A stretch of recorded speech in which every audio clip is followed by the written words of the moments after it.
We could call the meeting to order. And we'll start with pledge allegiance. I pledge allegiance to the flag of the United States of America and to the republic for which it stands, one nation, under God, indivisible, with liberty and justice for all. The manifest is making its way around. I am going to go off the board and do Mr. Stack for 200. Where is Mr. Stack? There he is. Thank you. Mr. Stack has to go to a PTO meeting, so I'm going to ask him to present now. Thank you. And people always ask, why does our PTO meet at the same time as the board? They used to meet at 6 so they could all come over here for 7 for the board meeting. So I don't know what their plans are if your meetings are going to be at 6, so that's why. Thank you all. I'm here to formally request that you accept a donation from the Sanborn Seminary trustees in the amount of $29,600. So for those of you who don't know, and for the public who's here, every year the trustees, Sanborn Seminary trustees meets, and they solicit requests from my teachers at the high school for classroom grants. They're looking for innovative things that are outside of what is normally part of the budget process that they can fund that will benefit kids in unique ways. So this year, my staff put together about $68,000 worth of requests. The group met over the summer, and from that, they chose the items that you see in front of you. So I can either go through them if you have questions, take them as however you want to do it, but these are the things that they would like to fund. These are maximum amounts, so we wouldn't be looking to take any funds from the district to cover these items, and in many cases, the items that we'd be looking to get will come in at less than what the trustees have earmarked for it. So, Just a little more information. When the Sanborn Seminary was sold to the school district, they put together a trustee of the Sanborn Seminary, and the money the school district paid for the seminary down on Main Street, they invested, and then the interest on that they give to the high school, only the high school, not the middle school or anything, so, because it was the high school, and it's for items that the school board wouldn't necessarily fund. items or programs. Right. So, for All example, we have a beehive in the back of the school that was completely funded by the trustees a few years One year I got a terrific microscope with a camera, and I know Don Mastriani Dutton, was in my class at the time, and we could take, like if I'm doing microscope work with kids that have a hard time with, I can put right on that TV for them, and that was not funded. The science department always did very well, you know. But so just to let you know, that's the history to it. Doesn't cost us anything. It only goes to the high school. It's money they invested. And once a year, they come to us. And there's about 15 members of the trustees. If I listed you the names, there are a lot of names that you would recognize. Actually, a descendant of Mr. Sanborn is a member of the trustees, Chuck Sanborn, and he looks just like that guy, just doesn't have the beard. Seriously. All right, so what's your pleasure? If I can have a motion? So moved. Second. Second? Jim? Discussion? Thank you very much for putting that work together. And All in favor of accepting the grant? That's unanimous. Anything else? That's all I got. That's all you got? Thank Go to you. the PTO meeting. There's a little confusion on the Poland. I want to move that first because I was told she would be coming in to present. No reason to have a teacher who's been here since 6:30 or 7 o'clock this morning to have to stay. But I understand she's not going to be presenting. Correct. All right? We'll talk about it later. This is the 3rd year of the Poland trip, so I took it upon myself to say she didn't really have to be here because this is our 3rd year. We all know about it, and we'll explain it to the public when we get to that. If you do want her to come in for some reason later on, by all means, we can do that, but like I say, this is the 3rd year, we all know. Okay, so we're going to have minutes. Move to approve. Second. Okay. Pick one of the two there, Phyllis. It was either Larry or Jim. They were in stereo. Or Corey. And Corey, I didn't notice Corey. Corey was overvoiced. Okay, any discussion? All in favor? That's unanimous. Okay, we have the manifest working its way around, resignations, none, nominations. We have three. We have Stacy Brown is a math teacher at the middle school, Stockton McGinnis, special education teacher at the middle school, and at the Memorial School, Melissa Jaconda, she'll be teaching preschool. Do I have a motion? I move to move. Corey motioned it, Second? Larry seconded it. Discussion. All in favor of accepting all three? Aye. That's unanimous.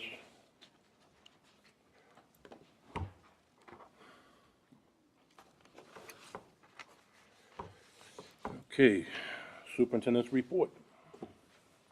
Have a few things to talk about. We did have some good dialogue about bus routes last week, and once I hopped on Facebook and clarified for everyone that it was the first week hiccups, not the fact that we reduce a bus, we seem to be able to work with the transportation company smoothly and iron out those wrinkles. We did add back a few stops, which was important because when we reviewed the concerns, some of the concerns were legitimate. And so it was very helpful to sit down with the bus company. And I did talk with the bus company this summer because with declining enrollments, we are having some buses that are relatively light at times. And so instead of redoing all of the bus routes this summer, we decided to reduce one bus and wait and see what the outcome is of the NASDAQ study and the layout of the district, and then redo the bus routes at that time. But we are, as our population declines, having some buses that aren't being fully utilized. So for example, the first day of school, I rode the bus, which was wonderful in Newton, but the children were on the bus for 15 minutes with 15 students. So it certainly, that route got looked at when I met with the transportation company. We added some stops and some things to bolster that ride and lower another one. Our enrollments are interesting. We are currently at 347 students at Bakey, and we are down 10 from last year, 357. At Memorial, we're at 276, which is up 8 from last year of 268. And at the middle school, we are down 31 students from last year. The current total is 308, and last year we had 339 at this point. At the high school, we are currently up 17 students. We are at 667, and last year at this time we were at 650. We have a net decrease of 16 students total. Having said that, there are 5 students that have contacted our elementary schools and have made it clear that they are planning to move out, but they just haven't filed the paperwork yet. So that'll show up in the October 1st numbers. But I just thought it'd be important to note that if that is the case, then we would be down 21. But officially, as of today, we're negative 16. I was just going to say, can we make that unofficial? Only reason I want to say that is the official doesn't go out until October October 1st, fair when it enough. goes to the state. Fair enough. So we're going to call that unofficial. Thank you. Because things are going to change. The state requires us to do it, I think it's October 1st. October 1st, yeah. So this is a good benchmark, but we don't want to say official because, as he said, we're in flux now, at least until October 1st. And that's when they start using that for funding to us and all that. Those are the numbers they use. Those are the numbers that we also use for our budgeting Right, process. right, okay, so, What was the number for the high school again? 667, I see the report. 667. But what is the difference? 17. We're up 17 students. Thank you. Question? Yep. I'm looking at that, the doc that you sent out with the numbers. It says preschool total for Bakey, 24, Memorial, 25. And then under that, for kindergarten, it lists 17. Oh, I see, 20, okay, never mind, thank you.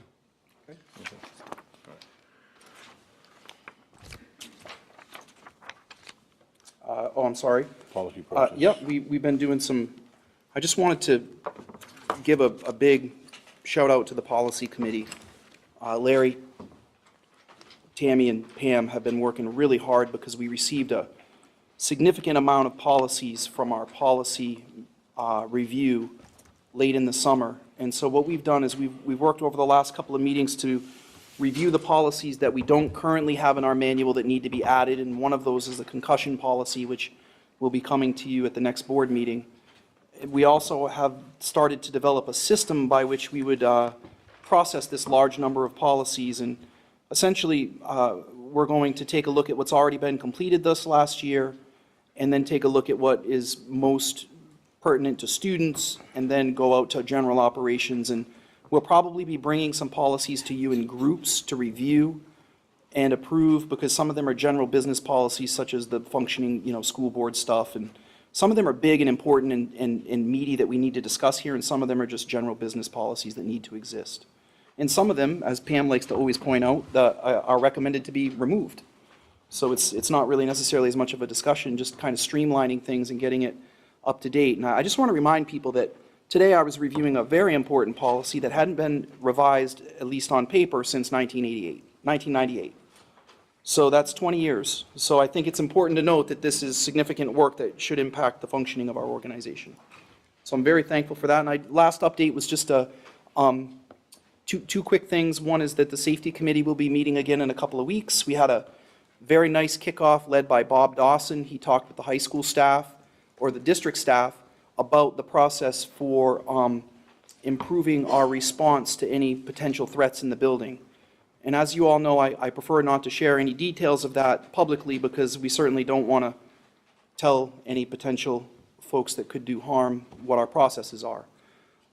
Having said that, I feel really good about it, because we are doing a lot of homework on best practices, and the group of folks who meet has a very wide range of people, from Secret Service to the state police to local law enforcement, fire. It's a really nice group of people that are working really hard to come up with processes. So what I'll say is this, is there's going to be some training for staff in the next few weeks. After the training for staff, we will have some probably staff-only drills. Then we'll have some drills with students, and then we're hoping by shortly after New Year's to have a full-blown community-wide response where fire and police and everyone from all three towns come together to practice what that would be like, so that we can get a feel for where the glitches would be. It's always important to remember that the practicing is so we can figure out what goes wrong and make changes, and I'm really happy with this group. The last thing I wanted to say is that I've been in education for, well, I got glasses this year, we'll put it that way. I may be young, but I'm definitely been around for a while now. And I just wanted to say to all of you that this has been the best start of school I've ever experienced. It has been fantastic. We have had, it's been really smooth. Any questions or concerns that have come up have been brought to the office. We've been able to rectify them. The students in the building are calm. And I've noticed that my communication, or our communication to be more accurate, between myself and the high school about our expectations around what we will and will not tolerate are sinking in. Because I've just noticed that the students are a little bit more aware that, that discipline is serious for us. We want everyone to feel safe. And I think that the campaign to share that with the public has really, we appreciate the parents that have sat down with their kids and said these things are serious. Because I truly feel like it's making an impact already. Now, having said that, I'll just knock on wood, because it's only the 5th day. But it has been a very good, smooth start to school. That concludes my update. Thank you. Okay, committee reports. Policy. No, you got a few. So policy met tonight. Our next meeting is October 3rd at 5 o'clock. At tonight's meeting, we reviewed policies we'll be discussing later tonight under 8.3 and 8.4. I'm hoping we can do first and second read on these policies tonight, but we'll see what happens. We can always do a second read on them. We discussed policies we're planning to review in the coming weeks, and we also discussed the evaluation, CBI-R, of the superintendent of schools. That policy definitely needs to be updated, and I'm happy that personnel's working on that. And finally, we discussed guidelines for the policy committee moving forward, because we have a lot of policies coming up that need revision, and we can't tax or burden the administration and the employees too much when it comes to helping us review the policies. So we're trying to roll out a system for doing that. We're going to give them a few days' notice of a wish list of policies, and they'll tell us which ones they have time to look at in the next week or two. They'll return that list to us, then we will solicit questions after we issue the agenda. Hopefully, within a week before the meeting occurs, we'll have all the questions answered for people, and we'll have feedback on these policies. And we'll handle the policies that were able to be managed within that 10-day window. So we're trying to do this in a systematic fashion and move things along. Some things will move quickly, and some things probably not. So that's my report, and again, we'll be talking about some policies later tonight. Thank you. Any questions?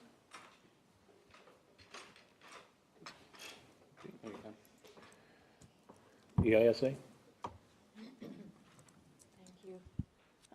Okay, Excellence in Student Achievement Committee met on August 22nd. All committee members were in attendance, also some members of the administration, Mr. Turmel, Mr. Stack, and Mr. Dawson were also there. We had some different discussions. We talked about a little bit about testing data. It's a little too early for us to really have received much in the way of testing data. Smarter balanced results, I guess, are expected more towards September. SAT scores are available from the students that took them last spring. They're available from College Board, but the New Hampshire Department of Education is still doing their evaluation and determining where the proficiency levels will be set for those different score categories. So we have not received that yet. We would expect that in more like mid-September, early October. AP test scores are being looked at. That's one of the topics that we discussed.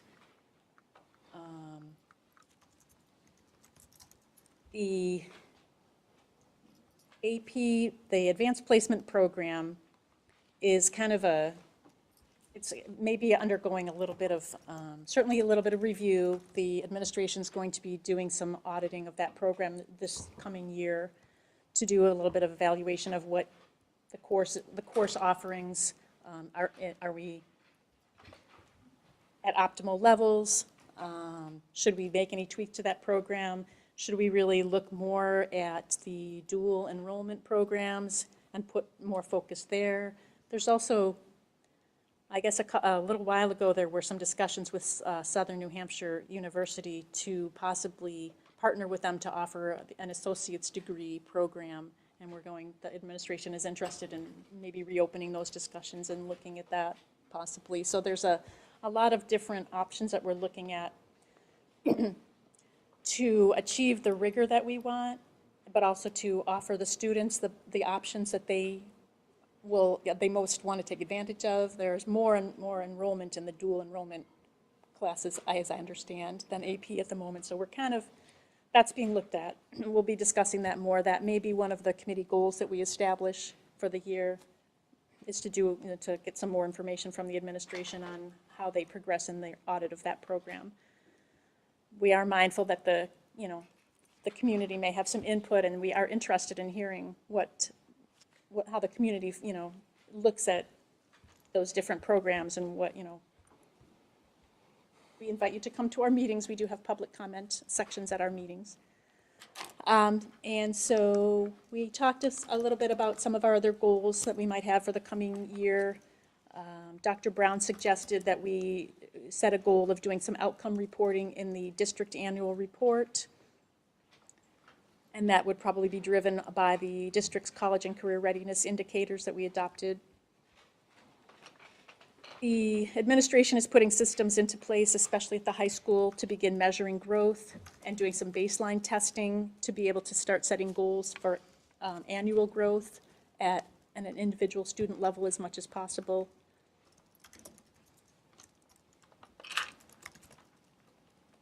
And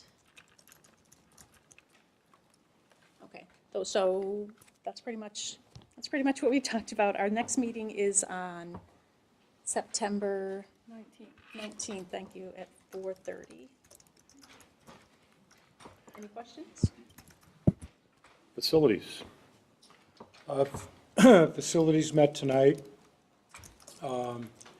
Dr. Brown, myself, Michelle Croteau, Brian Stack was there, and Steve Riley.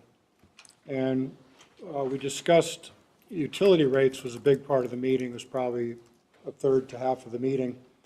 We've got some rate changes coming up. We have a contract that goes into November of next year, but they're looking to increase the rate of that, of the last part of that contract.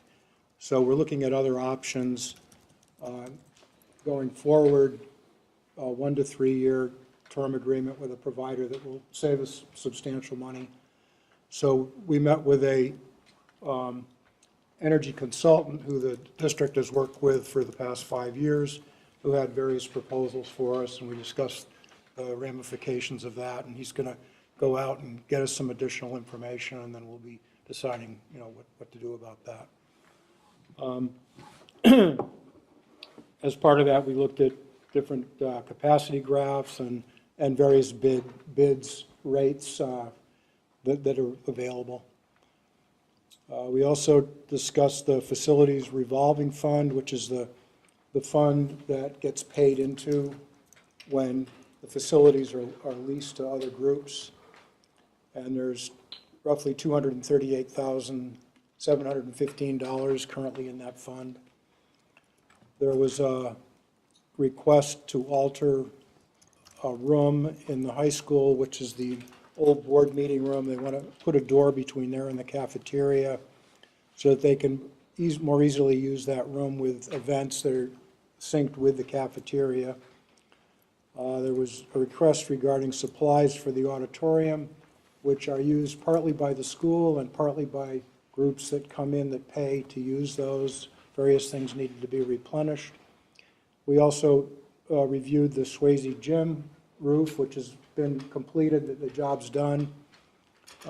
Steve Riley did a thorough presentation on that. The contractor apparently did an excellent job, including ice and water shield over the entire roof and new aluminum drip trim around the edges.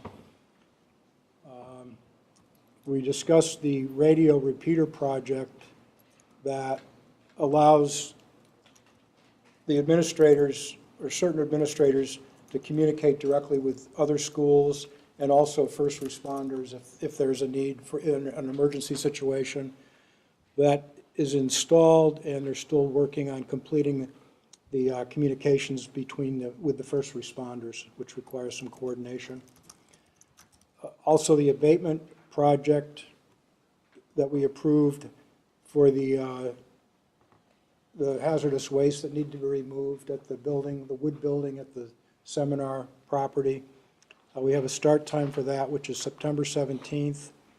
Once that's complete, the demo of that white wood structure will commence, and the completion date for that whole project is October 30th. We also discussed a blue light emergency system, which is something that was proposed by the Superintendent Safety Committee. Apparently, there are areas of the schools that the alarms are not audible in. So this is a visual system of a flashing light that will be put in various parts of the, or proposed to be put in various parts of the schools, so that where the alarms can't be heard or where they can't be heard consistently because of noise in the halls, that sort of thing, this would be an option, and the cost breakdown was provided. We had several questions about that in terms of coverage and what the range of coverage needed to be, some possible looking at ways to reduce the cost some, and that's going to be that information is going to be requested of the safety committee. That was pretty much it. Just want to verify something. Did you say the 17th they're going to start demoing that building? No, removing the hazardous waste. removing the hazardous waste. Well, that would be that would be at least That's the initiation pre- of the demo. Pre-demo. Okay, Yeah. all right, well, okay. Yeah, there's a, just to jump in, there's a You whole know- you know- process. Yeah, right, there's a you know where I'm coming 10-day from. notice and all of that. So this is really just the initiation of the process. Well, I don't want to get two Yeah. jobs involved. 10 days prior to demolition, they have to have the stuff to the town. All right. So if they're talking the 17th, it's got to be in the next 2 days. We just met this morning. They're putting together a timeline, and we were just providing an update for the facilities committee to give them a general sense of the work that's coming down the pike. Just let them know, 10 days prior to any demolition, the state requires an asbestos survey. So if they want to start the 17th, it should be 10 days prior to that. Well, I'm not sure that hazardous waste removal falls under the definition of demolition, Well, if they're but removing it. I'm sure that they're going to follow whatever the We'll- rules are. Yeah, that's a different life. Okay, finance? No, no meeting. No, okay. Public relations? All right, public relations, I just want to recap what our summer objectives were and where we are with that. So one summer objective that has not been met but is in process is updated posters for each of the schools with board member information. I am working on that. It is my fault it's not done yet, but I am working on it. The second thing that we worked on, or talked about, I should say, and brainstormed, is that we thought it would be nice to place an article in the paper regarding the accomplishments that the board has done. We've now been together for 18 months, and I think there's been some things that have happened that have been very positive, and we thought as public relations, we should toot our own horn a little bit. We did brainstorm a list as a committee, but I would like to invite the other committee chairs, if you would like to forward to me a couple, things that you think were good accomplishments of your committee, briefly, succinctly, for inclusion, that would be great. And then I will be doing a draft of that and bringing it forward at the next board meeting for approval. Piggybacking on that, we also discussed the importance of doing, again, because this board has been sitting for 18 months at this point, a public evaluation of the board's business. All of the employees in the district are evaluated annually, and we felt like also for the public to give us an opportunity, to give the public an opportunity to evaluate the work of the board is important. I had asked any board member who wanted to send me questions that they wanted included in that evaluation. I did receive very few, but was able to go ahead and do an evaluation. I used the NHSBA guidelines as a guide. Because I have it as a Google form, because it would be online, I cannot hand it out to everyone, but I would like to take a minute and go over the different domains. Is that all right, Mr. Broderick? Yep. All right, so it's a very brief survey. It asks for the respondent's email address, just for the purposes of making sure that each person who responds once. It asks whether they are an employee, a relative, a student, or a other interested community member. And this would be for Kingston, Newton, and Fremont, because they all have students in the district, obviously. It asks if they're typical board meeting, if they typically attend board meetings. It asks how they most often get their school board news. Again, would be providing valuable feedback to us as the board of how good a job we're doing as far as getting information out. And then it has some different domains to provide some ratings in. So it asks if the feelings, I kept it very simple, I'm not sure, yes or no, to make it really easy for people to complete. The board has established a process for regular and routine policy review. The board policies relate to the board and district mission and vision statements. The board has a clear vision for the district and measurable goals. The board understands the details of the budget process and works to provide a budget that supports academic goals. The board uses data to drive decision-making. The board provides the superintendent with clear expectations of performance. The board provides clear information to the public regarding school policies and academic expectations. The board seeks input from all stakeholder and constituency groups. Board agenda items relate to matters within the board's roles and responsibilities. Board meetings are productive. The board regularly addresses all agenda items. Dialogue among board members is respectful and considerate. Board members arrive to meetings on time and prepared to discuss the agenda items. The board promotes academic excellence. The board actively seeks to raise the profile of Sanborn schools. And so these are all like, I'm not sure, yes or no questions, so that they'll provide a graph of information for us. And then the final question is open-ended. It says, please describe below any areas you feel the board is doing especially well in, as well as any areas that you think the board could improve in. So this is the proposed survey that would go out. I would suggest a window of 2 weeks for people to be able to have time to complete it and pass it on. And then I also think a Google form is nice because it gives us all the information in a nice chart. However, I want to be mindful that some people don't have access to that, so I would also figure out a way to basically put this in a paper form, to maybe put at the libraries and things like that, or put in the SAU office and put it out there that it was there. So that's that. That's what I would like to see happen. As far as that, well, thank you very much, Karen.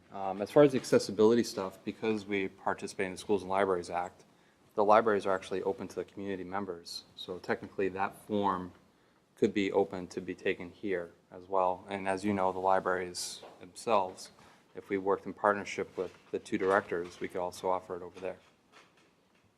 Like you said, it's a form. So, Just I click mean, on it.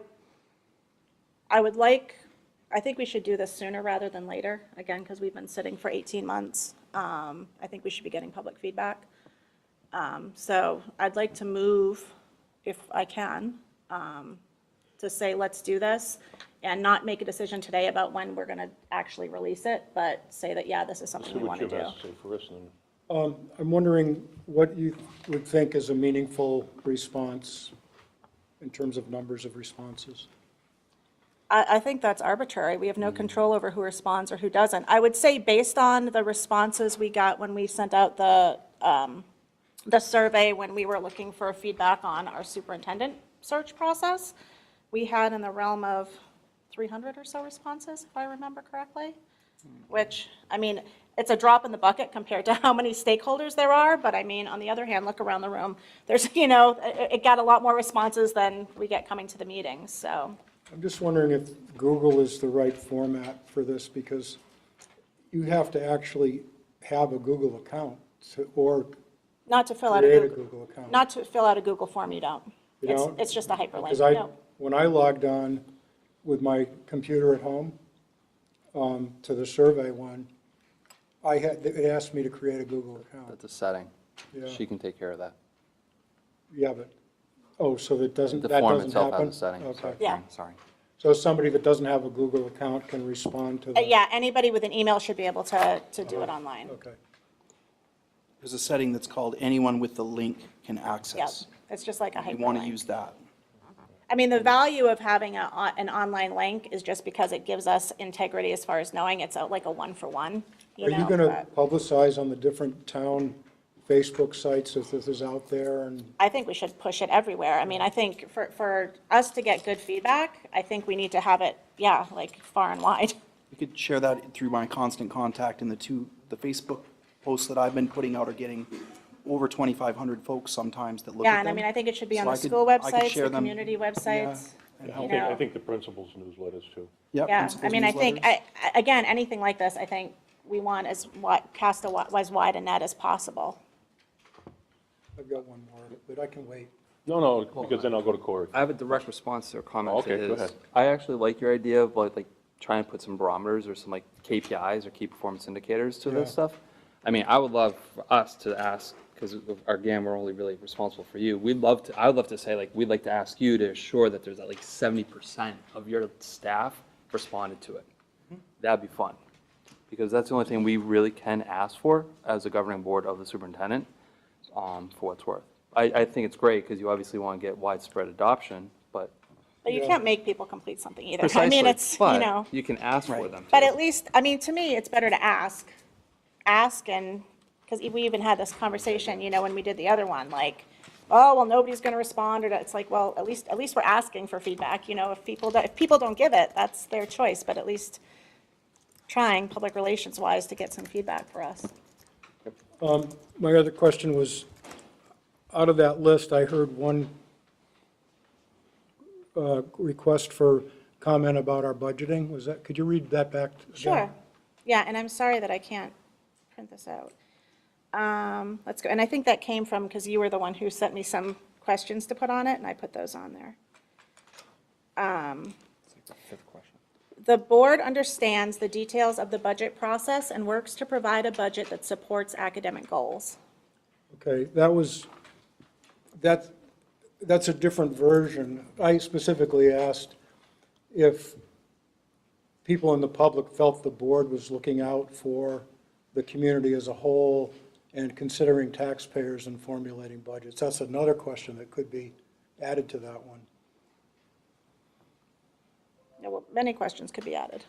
Yeah, but I think we need to ask that because some of us are here because people were concerned about spending as partly, and also concerned about performance. And I think you've got the performance covered there, but I don't think you have the adequacy of funding in terms of considering the public and the taxing that it takes to support, that we require of them to support the school.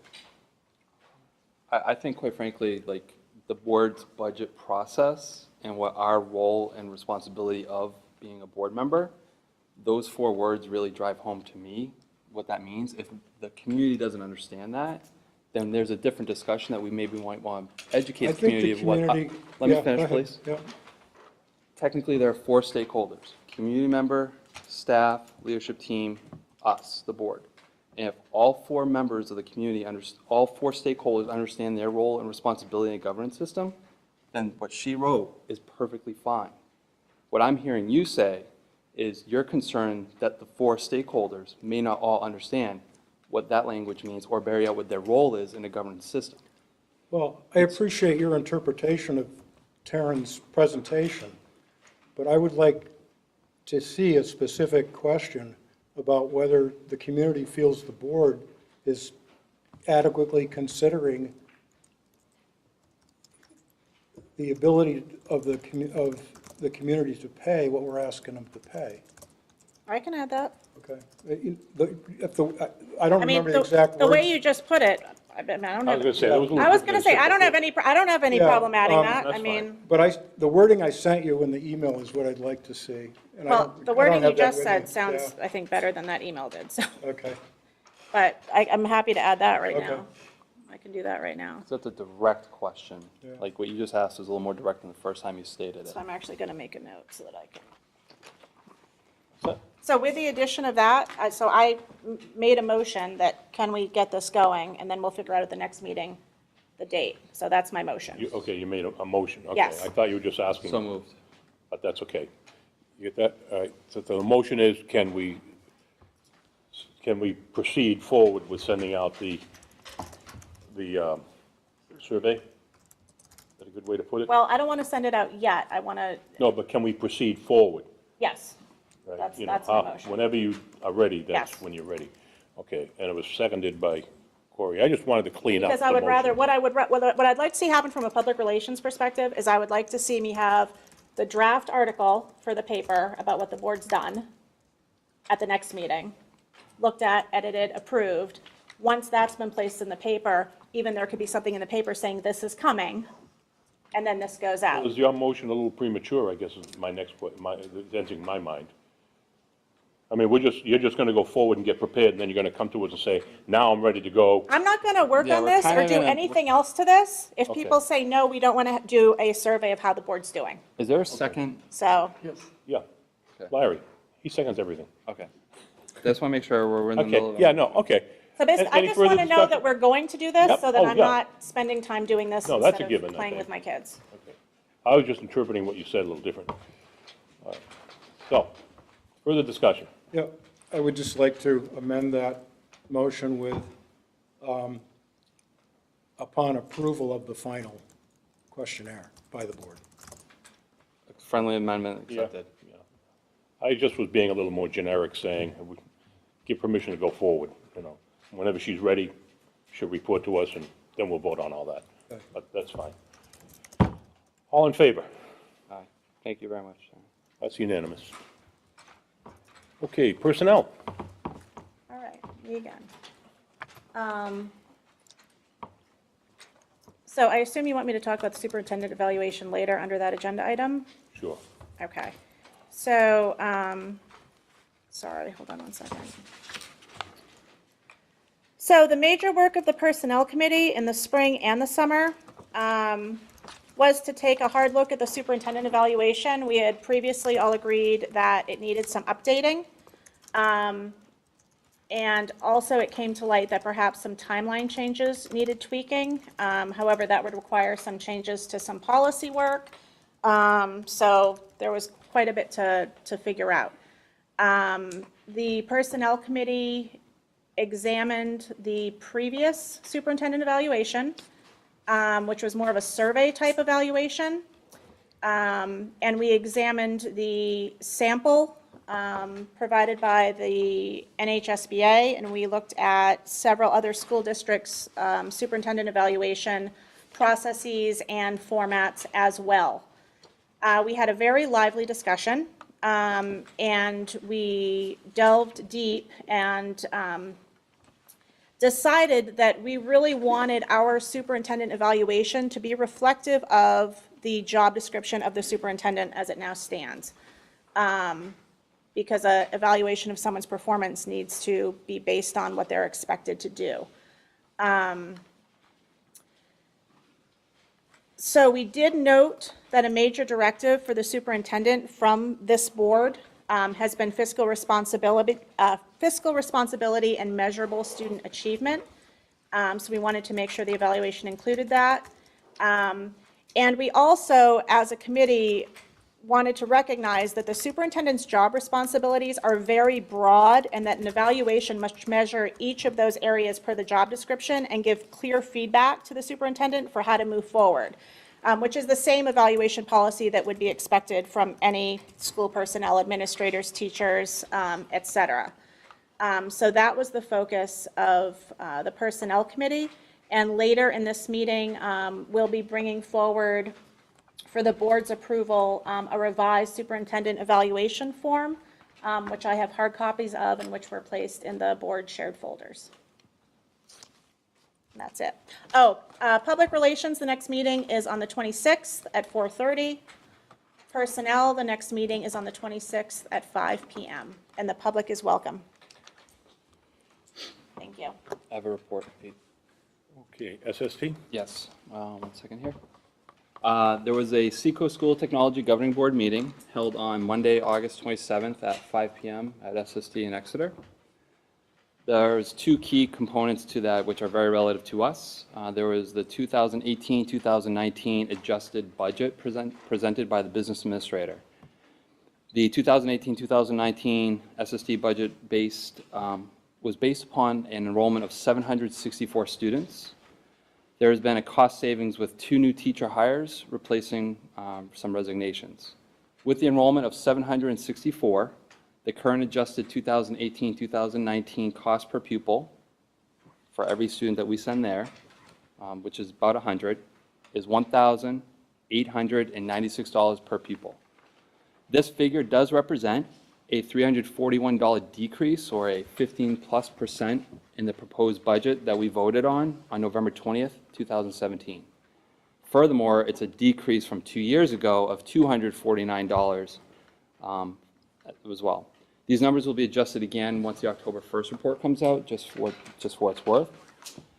Last but not least, there was the proposed budget also presented on the 27th of August. The business administrator presented a proposed budget with a CBA agreement of 1.8% GMR for insurance.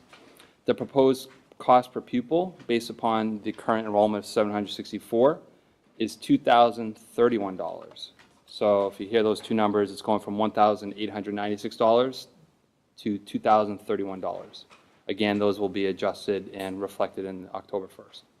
Our next board meeting is September 24th, 2018. Seminary discussion. Our next meeting is tomorrow at 8:30 AM. a.m. Budget, Larry? Wait, I don't No think, report. I'm sorry? there's not a meeting tomorrow morning. Oh, it is? Oh, I have the 6th on my calendar. Okay, Okay, so that's the 11th, 11th? thank you. At 8:30 a.m. thanks. Where? Yes, the 11th at 8:30. Larry, how are we doing on the budget? No report. Oh, thank you, I love those things. But when it comes to the budget, I'm not sure if I like that. Adam, how are we doing? Good, School has started. yes, All yeah, right, you're up. I am. Student council met on Tuesday, August 21st, to talk about homecoming. Mr. Sachs had some welcoming remarks, got everybody really amped up to start up the year. So homecoming's set for Saturday, September 22nd. Miss Kelly Giles from the athletics booster went over it with us, had a wonderful presentation. We picked our 2 homecoming chairs, which will be in charge of getting everything organized. Junior Avery Peters and freshman Adam Putnam. We picked 2 honorary member co-chairs. They'll be in charge of how we pick our honorary members for each class. That's sophomore Emma Bowen and freshman Jacob Thomas. We picked 4 Camp Lincoln chairs. That's a student council trip they do every year. Junior Aaron Gillespie, junior Sophie Rowell, Taryn Lynch, and Abby Regis. After that, we made the freshman stars you can see in the spiral staircase, and class councils went to work on their billboards in the cafeteria and in their halls. When the school year starts, we're gonna have meetings on A&D days during FLT. I think our first one of those is tomorrow, actually. Yeah, everybody's getting excited for homecoming, doing a lot of hard work. That's it? Yeah. Thank you very much. Can I have a question, No, please? Is Reach the Beach occurring this year? And is the students or anyone involved in that this year? Because it's historically something. As far as I know, we haven't talked about it Okay. yet, but we've only had one full Maybe student the council meeting PTO for is the talking about that right now, but Okay. okay. All right, curious. year. I'm sure it'll come up soon. I'll let you guys know.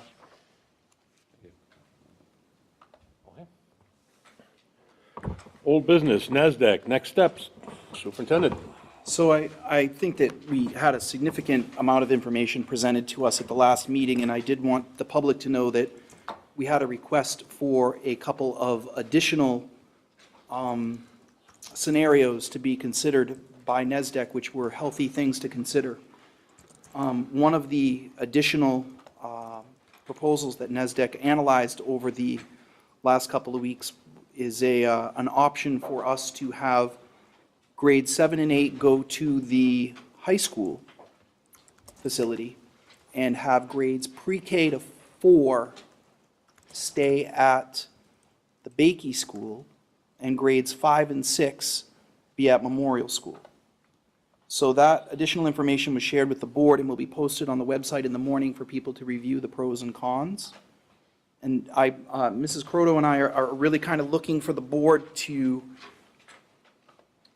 develop a process over the next 3 or 4 meetings to talk about any questions or concerns about different models, but also to hopefully sooner than later give us guidance on which couple of models the board would like us to examine more from at a deeper level, right? So if I met with the administrators yesterday and they said, well, if we're going to have a conversation about, and I'm just throwing out potential ideas here of having 7th and 8th grade at the high school, when do you want us to start coming up with mock schedules and where would kids be and what would that look like? Because that information would be important for the board to know. And what I told them was that I wanted to wait and hear from the board which couple of options the board felt would be the most prudent to consider on a deeper level. So in terms of process, I think that it would be really helpful to have a workshop, probably at the next meeting or the meeting after that, where we allow the public to comment, have some deliberation and comments, and then kind of come to some kind of consensus about which options you'd like us to research some more, and then we could bring that back to you at a following meeting or the meeting after. It takes a little while to really dig into what the changes would be. And feel free to chime in, but I think that did I miss anything that you can think No, I of? think that pretty much. Yeah, because some of the options are dramatic, and I have to say that I really appreciate the fact that the public has given our office time to breathe and digest this information. I've had some really fantastic questions, and I do encourage you, if you have questions, to ask me. I'll try my best to answer, but I really feel like this is going to be a conversation that needs to occur between the board with public input, because it's difficult to tell where the balance is going to lie for the communities with regard to philosophy and expenditures. And that really is what it boils down to. That's a really fancy way of saying that we're running 4 schools for 1,600 students. It's expensive. And if we're going to consolidate and take some of those resources and use them to support student achievement, because we do definitely need resources for remediation and support for all of our grade levels, then, the first thing that we would need to do is to be provided with some direction or guidance from the board as to which options they want us to explore and where the cost savings might be and what those options would look like in more detail. Can I just interject? I'm having a struggle with myself here. You want the board to look at the NASDAQ study and maybe call out 1 or 2 options that we don't think would be the best ones. No, I want you to call out 1 or 2 that you feel would be the most likely. Well, I just reversed it. You could, yeah, I think we should focus. Here's my concern. Go ahead. All right? If we make that decision, and then we have this, the input from this public, we have in effect said to the public, these are the 2 we're not even going to discuss because we don't feel they're viable. I'm wondering if we should have the public discussion first, so that we're not, so that they have the full opportunity to look at all of them. Yes. You see what I'm saying? That's what, yes, I'm yes. concerned that they'd come in and said, we've already restricted these 2, and we love those 2. Right. So I'm just wondering which, Let me just. I want input from the board too, I hope you get what I'm coming from. Because I'm also looking at the calendar, you don't have one in front of you yet, and you'll see when you get it that we only have a meeting the 3rd and the 10th, and then there's 3 more weeks in October. But that's a month away. But on the other hand, we have time. I would like to have it sooner, but I'm looking at October, and I know I'm getting ahead of myself. We have a meeting scheduled for the 3rd and the 10th, because one of them is with Fremont. Point The of se- order, Mr. Chairman, we have not adopted that calendar. No, I know that. I understand that. I'm just looking at this and saying, if it goes that way with the 2 per policy, that's 3 weeks in October that we could have. I just want you to see where I'm coming from, not that we're making any decisions. That would give us freedom to have 3 weeks where we could put in something for the public to come in, okay? So I just want to clarify. I was saying what you just said. So Okay. I just want to make sure that I was clear, because what I said was, at the next discussion about NASDAQ, I'd like it to be a workshop where the community has input and dialogue, and the board also has conversations about things. Have a 2-week period to wait, and then the board can deliberate on which options to take a look at after considering that community input. Right. It's very important that the community input happens first before any decisions are made. So again, the process I outlined when I was talking at the beginning of this agenda item was a workshop session with the community, with community input about what their concerns and perspectives are, maybe some board deliberation, and then time to digest all of that and think about it. Folks might email me questions that I ask NASDAQ. You might ask us questions that we can try to answer, but the reality is that there has to come a point where the input is considered from everybody, whatever manner in which we choose to do that, which frankly, I'm open to a survey about options and questions and hear what people think. I want the board to consider that there should be a multifaceted input process over a 6-week period. And then, once the board decides, after getting all the input, decides which options to tell Ms. Croto and I to go deeper on, then we'll start looking at things like potential staffing impacts, potential savings, potential reorganization. I mean, one option might lend itself to way less bus routes, but more cost in another way. And one option may lend itself to more bus routes, but savings in another. And it's just so important for everyone to remember that we have a wonderful community of people who have lived here for generations. And I just encourage everyone on all sides of this conversation to come together for the good of the district to provide the supports that we need for kids, regardless of the outcome of this conversation. There are some people who it's as I said at the last meeting, this can divide us or it can bring us together. I very much would prefer that it brought us together to look at what we can do to help kids. And so the way that we conduct this input process and conduct the meetings is going to define whether or not it brings us together or divides us. So I'm strongly encouraging the board to consider the next meeting having a workshop so that parents and community members and anyone who wants to have input on this can come and speak and talk about it, and then potentially do a wider band survey, and then look at all of that information at the next meeting. And then hopefully by the meeting after that, which would be about mid-October, we would try to come to consensus about which options Michelle and I are going to really dig in and explore. And then we'd have to have another workshop conversation about that. So you're suggesting that the 19th be a workshop? Okay. Or part of it, you know, But half the well, meeting. I was thinking the same thing. An hour. We could have our meeting at 6 to 7.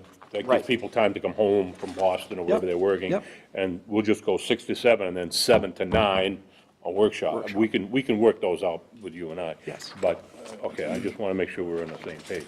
Corey, you had some questions. Well, this is like the conversation before another conversation, because like the NASDAQ study and this update really has a fair amount of conversation that's relative to upcoming subjects underneath new business of superintendent evaluation, board goals. I say that, just being cautious, so if you want to cut me off, I No, get it. So you've provided a fair amount of data points this last year, which is what we haven't had in prior years. And from the needs analysis, as I keep calling it, your entry plan, sorry, I think that's a needs analysis. You've worked with the leadership team, you've delved into the metrics, and you've come to us saying, here's some things that we are going to need to look at. Yep. So there's that needs analysis there. Then there's the NASDAQ study over here. Then there's this wicked stepchild that hasn't been attended to called the strategic plan. And what I'm really trying to get to here is, and I'm just going to say, put the elephant out of the room. The reason why I'm never here is because I'm traveling across the country, working with teams nationwide on a 2-day workshop, going through doing needs analysis, looking at what the leadership is saying, and what the actual metrics at the state level are doing. So building out a strategic plan with goals aligned to a strategic plan based upon feedback and partnership with the community. So it goes, what I'm trying to get to here, and I'm just trying to cut myself off here a bit, is I think we should be doing that workshop, but I think we should actually have a third-party organization come in, help facilitate it, so you can become an active member in it, not necessarily active voice in it. Do you follow me?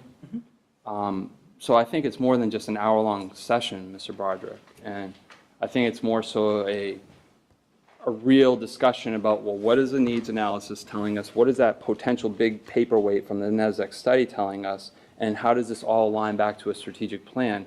And that which we now, the voting body, the elected officials, are carrying out on behalf of the community. Do you follow me? I think there's a little bit greater conversation here about trying to do it in a manner that is... I 100% agree, but I'm concerned we're going to get involved with the weeds. No, that's why third-party people... Look at NASDAQ and what their recommendation is. They're I just don't want to put so much in there that we're not gonna be able to get anything done. It'll be unmanageable. No, well, so the analogy always is that, if you have a 10-gallon tank and you have one truck, the 10-gallon tank takes you how far? Now all of a sudden you add a second truck to the fleet and you split that same 10-gallon tank of gas between both trucks, how far can that take you? So again, then you add a third tank. So my point being is I'm a little concerned, actually, and you're making my point for me, is when it comes to the board's goals, when it comes to superintendent evaluation, we have to be extremely mindful of what the leadership team can do and what they can't do with the resources that we've provided him. And long story short, that's why third-party people come in, help prepare the community, help train the community, help implement, and then monitor the success of it. Just saying. So I'm going to be very, No, good. I'm going to be very plain talking, because I feel like oftentimes, especially at board meetings, the feedback I've gotten from a lot of people is like, they have no idea what we're talking about. So I'm just going to be blunt, which I know will come as a huge shocker for people who know me. So this is what was missing from the NESDEC thing. And this is not a surprise to you, Tom, because I already said something. The NESDEC gives all these options, but nowhere in that thing, and I'm going to put it right, that the reason we did the study is because we're trying to save money, okay? That is why we did the study. So we can spin it however you want. It's about saving money. It's about saving money and holding the line on budget. So whether people believe in doing that or don't, that was the impetus for doing the study, because enrollments are declining, our cost per pupil is not, and people need to understand that, okay? People need to understand that. So that being said, I think it's interesting because a lot of people that have been very vocal about that we need to hold the line on money haven't said a peep about the NASDAQ study. So I'm gonna say it. People have a lot of different priorities in our communities, okay? People who are not involved at all with the schools are really probably, a lot of them, not going to really care if it's not academically advantageous to this particular group of kids or that particular group of kids, or we lose certain staff. That's reality. It's not fantasy land. I live in reality. People who are thrilled with how everything is in the schools and love it just how it is aren't going to be happy with any change to what's going on because they are thrilled with how things are right now. They have no problems. So that group of people is going to say, why are we doing this? That's why I said this is about money. So let's not be in an illusion, okay? This is about money. It's about dollars and cents. Then you have another group of people, which is probably the category I more fall into, which is I'm very invested in making sure that our academics at Sanborn are constantly improving, very selfishly, right? I have kids in the district. I want academics to be constantly improving. I also fiscally want to make sure that I can afford to live here for as long as I choose to do so. So I have a foot in both camps. I see both. I am not willing, as a person and as many people in our communities, I am not willing to sacrifice educational best practices or academic excellence or special education accommodations and the best quality education we can provide for children. I'm not willing to sacrifice that to save money. That being said, if there is a way to continue to raise the bar academically while consolidating, downsizing, being smarter, making more energy efficient choices, have buildings that aren't falling apart, I'm going to support that. So I think it's really, I feel like it's very interesting to me, all the people that have been quiet on the board, because this is about saving money. It is about making sure that we don't have a bloated system where we're staying the same, but we're not able to provide the funding that we need to have our students have academic excellence. And achieving academic excellence and appropriate levels of students in the classroom, appropriate levels of staffing, having the appropriate specialists requires money. And that money has to come from somewhere. That is reality. So that is why we are going through this process to figure it out. I read the study repeatedly. I listened to the long presentation last week. I've listened to everyone's arguments, this and that. I've watched everything on social media. I don't know what the best solution is. I have no idea. If I did, I'd be happy to share. I have no idea. But I think we need to understand that there are going to be groups within our communities who have very different ideas of what the most important thing is. And I think that goes to the point that Corey was making and that Mr. Ambrose made, which is that we, as a school board, our directive is that we have to be, number one, be looking out for the educational excellence of students in this district. That is our number one goal as a school board. That being said, we live in reality, not Disneyland. So we have to figure out how can we provide the level of funding that we need in order to support those objectives. And it does require money. So where is that money going to come from? That is what this is, that is the driver of all this. And I just think, I feel like that really needed to be said, because I feel like that hasn't been clearly stated in the public, and that's reality. Whether you like it, whether you don't, that's where we're coming from right now.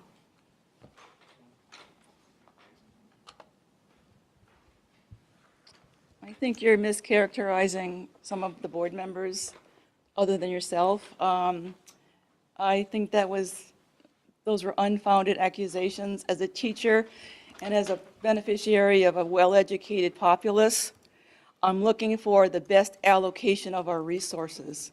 I'm not looking to save money, quote unquote, unless there's a benefit here. I pointed out numerous times during board meetings that we're paying more per pupil with lower academic results. Other districts are performing much better than we do at a lower cost, and we're trying to figure out what we can do to better utilize our resources. So to sit there and say, we're just here to save money, is to horribly mischaracterize my intention as a board member, and I know others here as well. So I just wanted to inject that, and I'm disappointed with that comment. We need to stay on the NASDAQ study here, okay? So, So as far as NASDAQ goes, okay. I thought it would be fun if we each took one of the options, just to start out and look at the pluses and minuses culturally, the pluses and minuses academically, and the pluses and minuses fiscally of each of those options. Now, we're not experts, but it would be a way to start a discussion without selecting them, reducing them down to 2 or 3. I don't want to burden our BA and our superintendent with extra work, but it sure would be nice to get some rough estimates of the amount we would save, which could be reallocated to professional development and reserve funds and so forth from each of the options compared All to of the them? status quo. I know, that's why it's difficult Yeah. to narrow them down, but That would be impossible for us to do all of them. we do need to discuss the benefits of each broadly at first. That's more reasonable. And if you could give an indication that, yes, this one would save us money, which could be reallocated, or this one would perhaps save on transportation, but it wouldn't save a lot otherwise, those just indicators fiscally might be helpful. I think maybe we're getting, or maybe I'm the one that's looking at this differently. I'm looking at a schedule to start doing this. That's right. And you're looking at, as I interpret it, we should probably start the 19th discussing this. No, I'm saying on the 19th, we should have an open workshop to hear from the public, Okay. to help us to help the board decide which options are going to warrant a way deeper look. So it's one thing for me to say, yeah, if we did this, we would have this, this, and this, and there might be some savings there. Until you really dig into the way down in the weeds of this, we have to have a couple of options to really, truly, deeply research. We do. So here's one area that we could explore. Well, could I just interject here for a Yeah, second? sure. Because it's a question I have.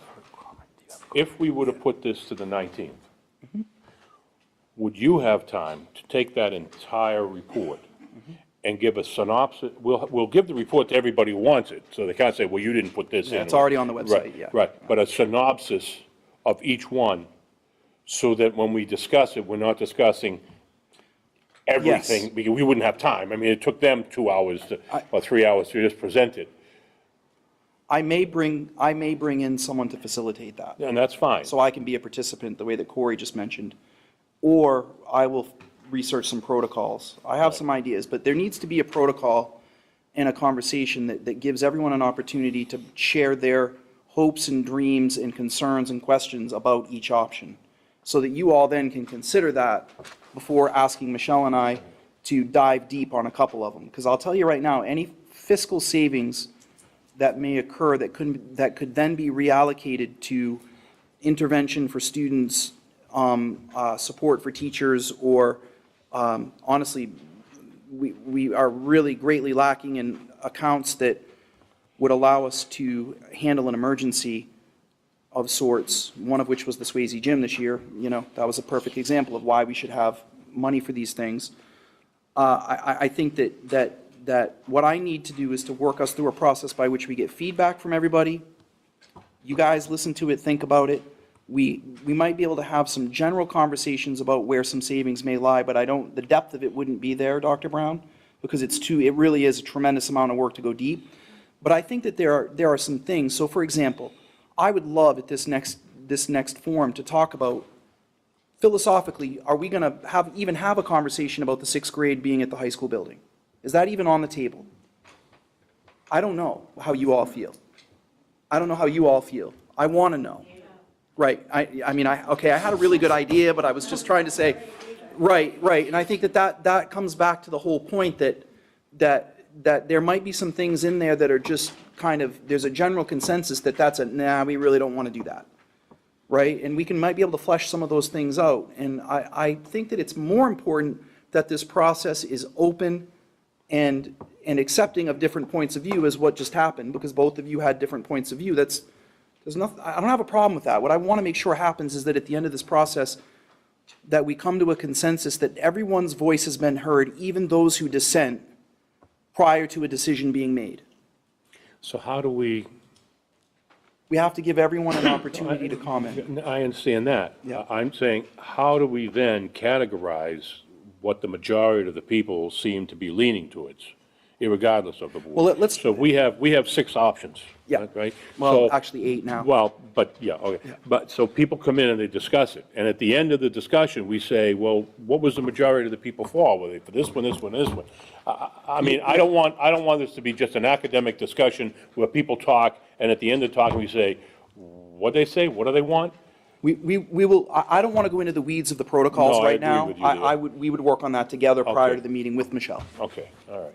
Right. And any other members who would love to be with us? Yeah, look, it might be that we run the first workshop and say, you know what, we need another one. Yeah, okay. That's okay. That's fine. As long as we get going. I was hoping we put out a community survey. Yes, I think Well, that's Highlighting very I was important. some of gonna talk to the Taryn unique about features that. of specific options and just letting people gauge the temperature of the community Yep. and see what they think. And I did mention that when I first. Which is why I presented. haven't said anything about the options yet. Yep. See, that's my concern about the 19th, but, because there's an awful lot of work to do in 2 weeks. But- Gentlemen, some of you had questions.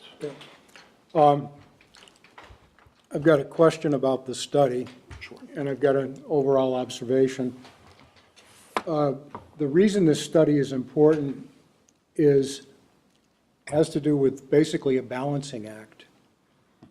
We've got a certain amount of resources. We have to allocate them the best possible way we can. The School Board Association says that the key role and responsibility of school boards is the development of a budget that serves the needs to students while simultaneously respecting the ability of taxpayers to fund such a system. That's why we had to do this. This is about sustainability. We've had budgets year after year after year when teachers' budgets failed, looking for 2%, 3%, 4% increase because operating budgets were too high. So this is a balancing act. How can we get our operating budget down? And this NASDAQ study has come up with 8 possible ways that we can do this. So as a community, now we have to decide and narrow it down to what we're going to take seriously and what we're going to look at, because we can't continually go to the taxpayers and ask them to pay a substantially higher cost per student than surrounding towns. People aren't going to want to live here. We look at our cost per student, compared to surrounding towns, it ranges from 8.9% higher to 37.6% higher. And at the same time, we want to be able to give teachers raises. We have to be competitive. We also have, I believe, issue with student-teacher ratios, where the reason that we're so high is because these other communities have student-teacher ratios substantially Excuse me, higher Jim, than we do. we could stay on So- the NASDAQ, So that's, though. so that's why we have to do this study. That's why we have to give this serious thought and not just look at it as a cost-cutting measure, but as a rebalancing measure and what's going to sustain this district for the next 10 years. My question is, the study that we received has current operating capacity and it has planned operating capacity. It has those metrics for each school and for each of the years that are projected out. Is it correct that it doesn't include the modular classrooms that we currently have? Correct. Those are past their life. Okay. And need to be taken out of the equation. Okay. However, where are the options, in certain situations, the options show, well, they all show a 10% cushion. That's right.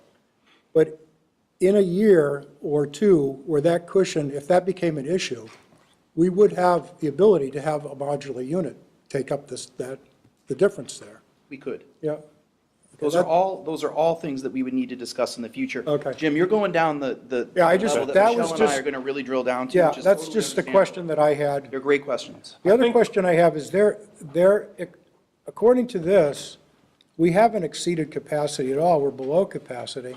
Why did we need those modular units at all? Because at one time, we weren't below capacity. Okay, but So that you have to was- remember, they're almost 20 years old, and there was a Okay. time when the district, just 10 years ago, had 2,000 students in it.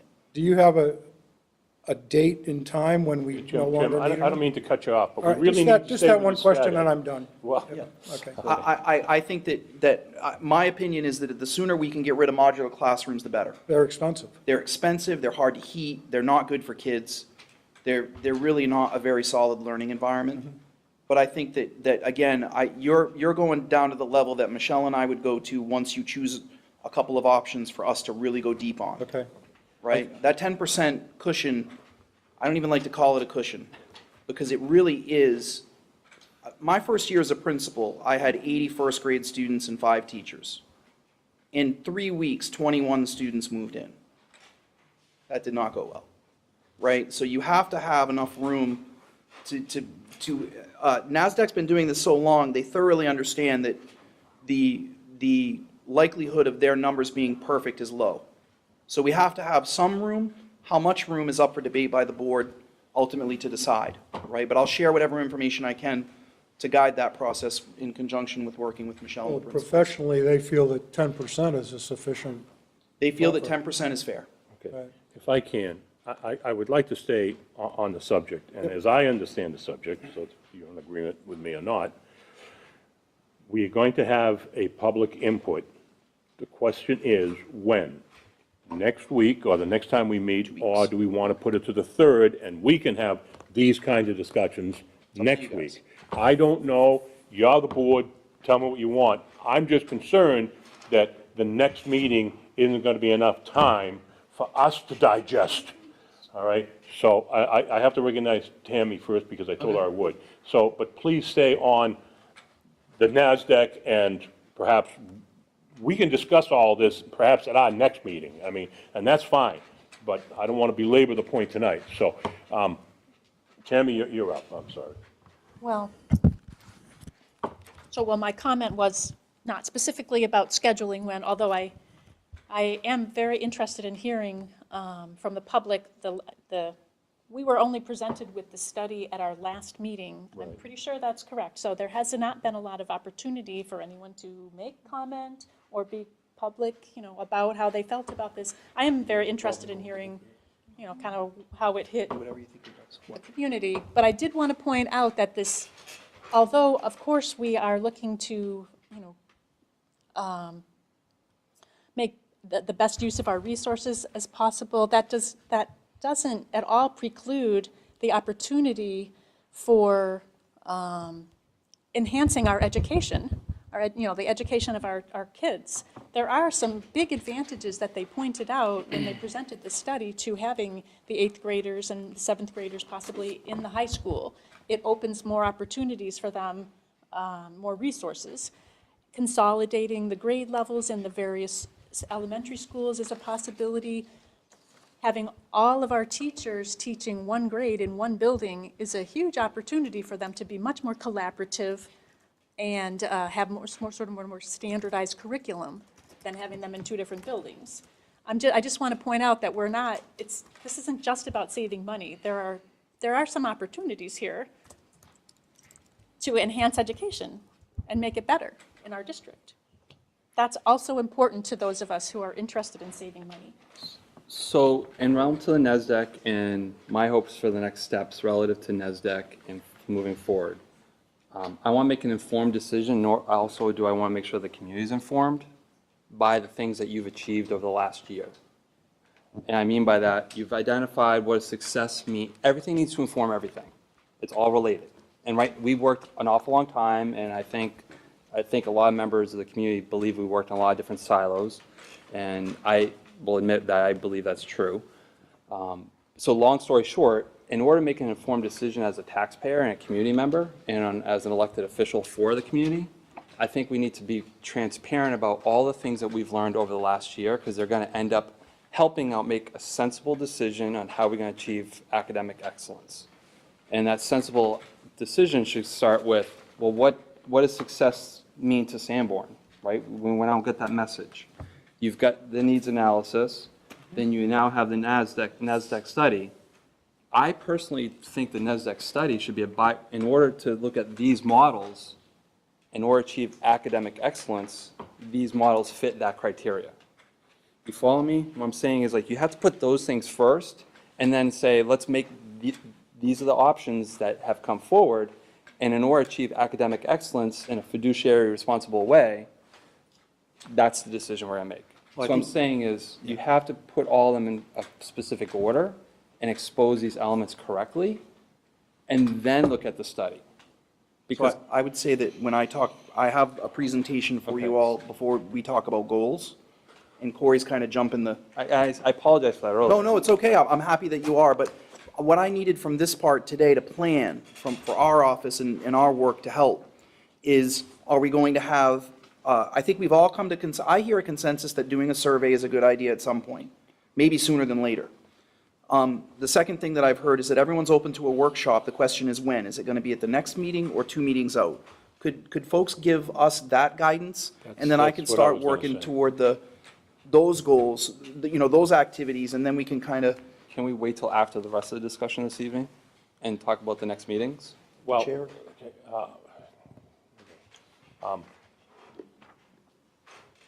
okay, Larry, you're up.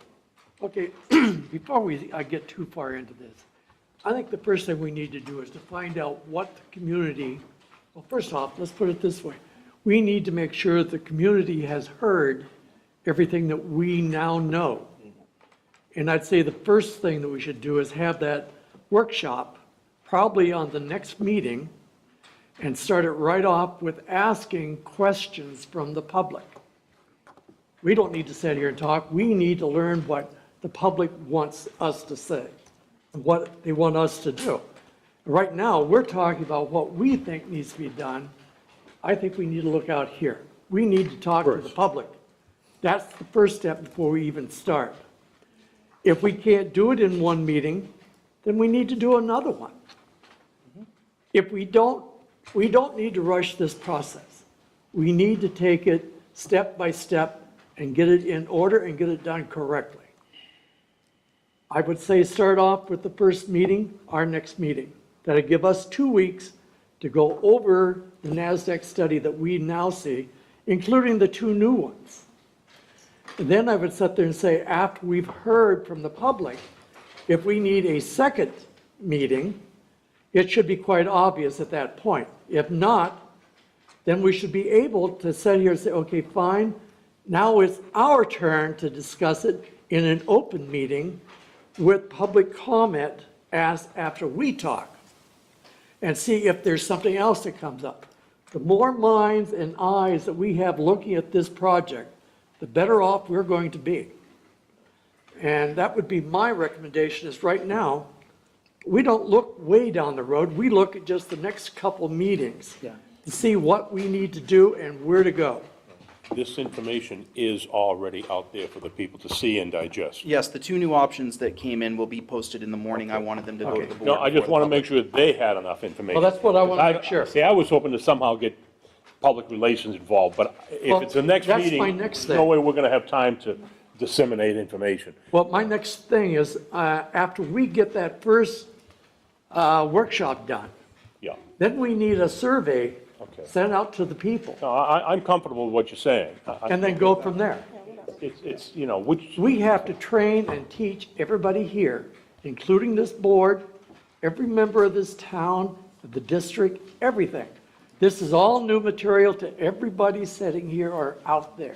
I think we're all trying to do the right thing. Oh, yeah. And for the right reasons. The question is the logistics. And I would just say that as the person who's kind of, you know, working at it from the business end of this in the office, Michelle and I would agree with Larry that having a workshop at the next meeting would be great. People are itching out here to talk. Okay. And I want them to be able to talk, and I would agree with Larry also, and the other folks that had said, I think it was Pam and Taryn, a survey right after that is a good idea. And then we can have another more open discussion at the next board meeting on the 3rd, so that public comment isn't necessarily just after. We could have some public comment before and during, and kind of start thinking about next steps. That is 4 weeks from now, which is plenty of time for Michelle and I to kind of consider. I want to get the pulse of everything before we plan too far out, because I want to make responsive decisions. If we can get a survey back and input at the next couple of meetings that there's kind of some consensus, then that makes it easier to kind of pair some things off or be clear that these couple of things are clearly something that we need to discuss further. So let me just, well, I'm hoping to end the discussion, and I'm going to say it this way. Setting the agenda is actually my wheelhouse. That's right. But what I'd like to know is, and because we can talk about this from now until the next meeting, the 19th, what do you think, Jim? Sure. Corey? I don't think I'll be here that day. That's okay, but. Yeah, I'm but excited 19th, for it, all right. but I know I won't. Karen, what do you think, 19th? I nodded, yes. Oh, sorry, yes. I'm good Yes, with that. Pam? All right, can you put on the agenda the 19th? Yep. That we'll have, you know, the open workshop, right? Can I say one thing? Yeah, no, that's fine. I want to get moving on. I just saw our attorney come in who cost us, was it $1,000 an hour? Go ahead. I just want to make one point when we're talking about having workshops. Yep. That this is such a huge thing for the district to be considering, and there are a lot of people with young kids who do not get out at night, that if we're going to do workshops, we need to consider having one of these workshops be on like a Saturday morning or something like that, because we are missing a whole contingent of people with little kids at home that cannot come to Well, these. my next question was going to be, conduct our business first, and we'll condense it down to, say, an hour. I don't know if we want to start at 6 because people have children and they, you know, want to get home for them. On the other hand, we want people to get home from work and be able to be here. So, 6 or 7? I would say 6. 6? 6. Darren? Okay, so we'll have that The go. workshop at 6. At 6. Who knows how many people are going to show up? They're probably not going to like me by the end of the meeting when I start cutting people off, but understand we also have board meeting to do that Wait, night also. So There will be a we'll process start by at which 6. everyone will have a voice, I promise Yeah, that. Like, right. I've already got some ideas for how to facilitate it. And you and I will sit And I'm down. not ruling out bringing in someone else to do that, Corey. I think that was a really good idea. Now, Tom and I sit down Thursdays about 11:30. Any of you people want to come Thursdays at 11:30? We're Well, going to be careful. We can't have a discussing this. quorum. We can't have a quorum. Whoops. You're right. We'll get back to y'all. We'll okay? get back to you. Sorry about We that. may I forgot solicit some about the quorum. feedback via email I directly started to y'all me, there, but you're not not from through Texas. a- Well, I want your input, you know, but on the other hand, it's a public If meeting. you have any thoughts or feedback on this, email them to me Yeah, and let I will us share know. them with Pete and we'll talk ahead, about it, Wade. okay? And the seminary task force has been at it for going on 2 years now. We're almost there, we hope, but this is probably at least a 2-year, roughly a 2-year Oh, process. It's not going to happen for next March or anything. It's not going to be, to my mind at least. There's a lot of research to do. Yeah, I think that we're shooting for at the earliest fall of '21. Right. All right, well, aren't you glad you only have 3 minutes, ladies and gentlemen? Because the next is the public comment, and of course, we don't usually respond to the public comment, and you've got 3 minutes to try to do what we tried to do in 15 minutes. It took almost an hour. So, public comment time. Come on down, you're the next contestant on The Price is Right. Oh, at the podium, please. There's a podium right there with the microphone. Hi, my name's Gwendolyn McCarthy, and I'm from... It's not working? Yeah, I don't know if your hand was in the way. It's on. It's Hi, on. I'm Gwendolyn McCarthy. I'm a resident of Newton, New Hampshire. I have 2 children in the school system, and one who's not quite there yet. She's 10 months old, so that's one of the reasons why I haven't been to more meetings in the past. There has been so much discussed today that it's hard to even think about where to begin, but, a couple of phrases kept coming to my mind, and one is putting the cart before the horse. And I say that because on the agenda and among the discussions has been talk about public relations. But, I think if you look at this room, you think there'd be a lot more members of the public here to discuss this important issue. So I'm not sure that your outreach to the public is as effective as it could be, and I hope that you will consider ways to improve that. As I think it was Taryn, I'm sorry if I don't have your name correct, you were talking about public relations and about a survey. And one of the things that struck me is, as this gentleman here had talked about, a potential question to add about, are the taxpayers' concerns being adequately addressed? I think if a more pointed question like that is going to be added, another one that might need to be added is, are the current and future needs of our students being met? So that you kind of have that balance and you get some more discussion about that. And I also think, maybe another question to add to that survey would be, do community members, all of them, in all 3 towns, do they feel that their participation is welcome and effective? I'm not sure that that's the case, and I hate to say that, but part of it is because of numbers, I see, and part of it is because I can tell you some of what I heard in the back and forth is the same thing I heard 2 years ago, a year and a half ago, on the Facebook community pages, and a lot of it isn't very nice. I'm just gonna put it that way. And I hear a lot of talk about economics and savings and trade-offs, and I agree, they are, they're manifestly important. You cannot run a school system without considering the economics. However, what I don't hear much attention paid to is, what about the students and the families and the vitality of our community? My son was just in the pre-K program, and he's now in kindergarten. And I met a number of families through that program who are investing their money in the school system. They're paying for pre-K. They're having more children. and they're moving to Newton to do that. I moved here 2 years ago. I know at least 5, I think, Kelly, other preschool parents who moved here recently because they wanted to move here and raise their children. And I just would like to see some more emphasis on that. And, going back to the feeling welcome, I think you guys have to be really aware of the language you use. I heard, some comments, I don't want to attribute them to anyone, but things about, should we consider allowing the public to come rather than inviting the public? Should we, have this discussion beforehand and then, bring in the public? Well, and that goes back to the cart before the horse thing. Don't you want to have the public first and then narrow your options? And, that's all I have to say, and I'm sorry if I, took too much time, but thank you. Other public comments?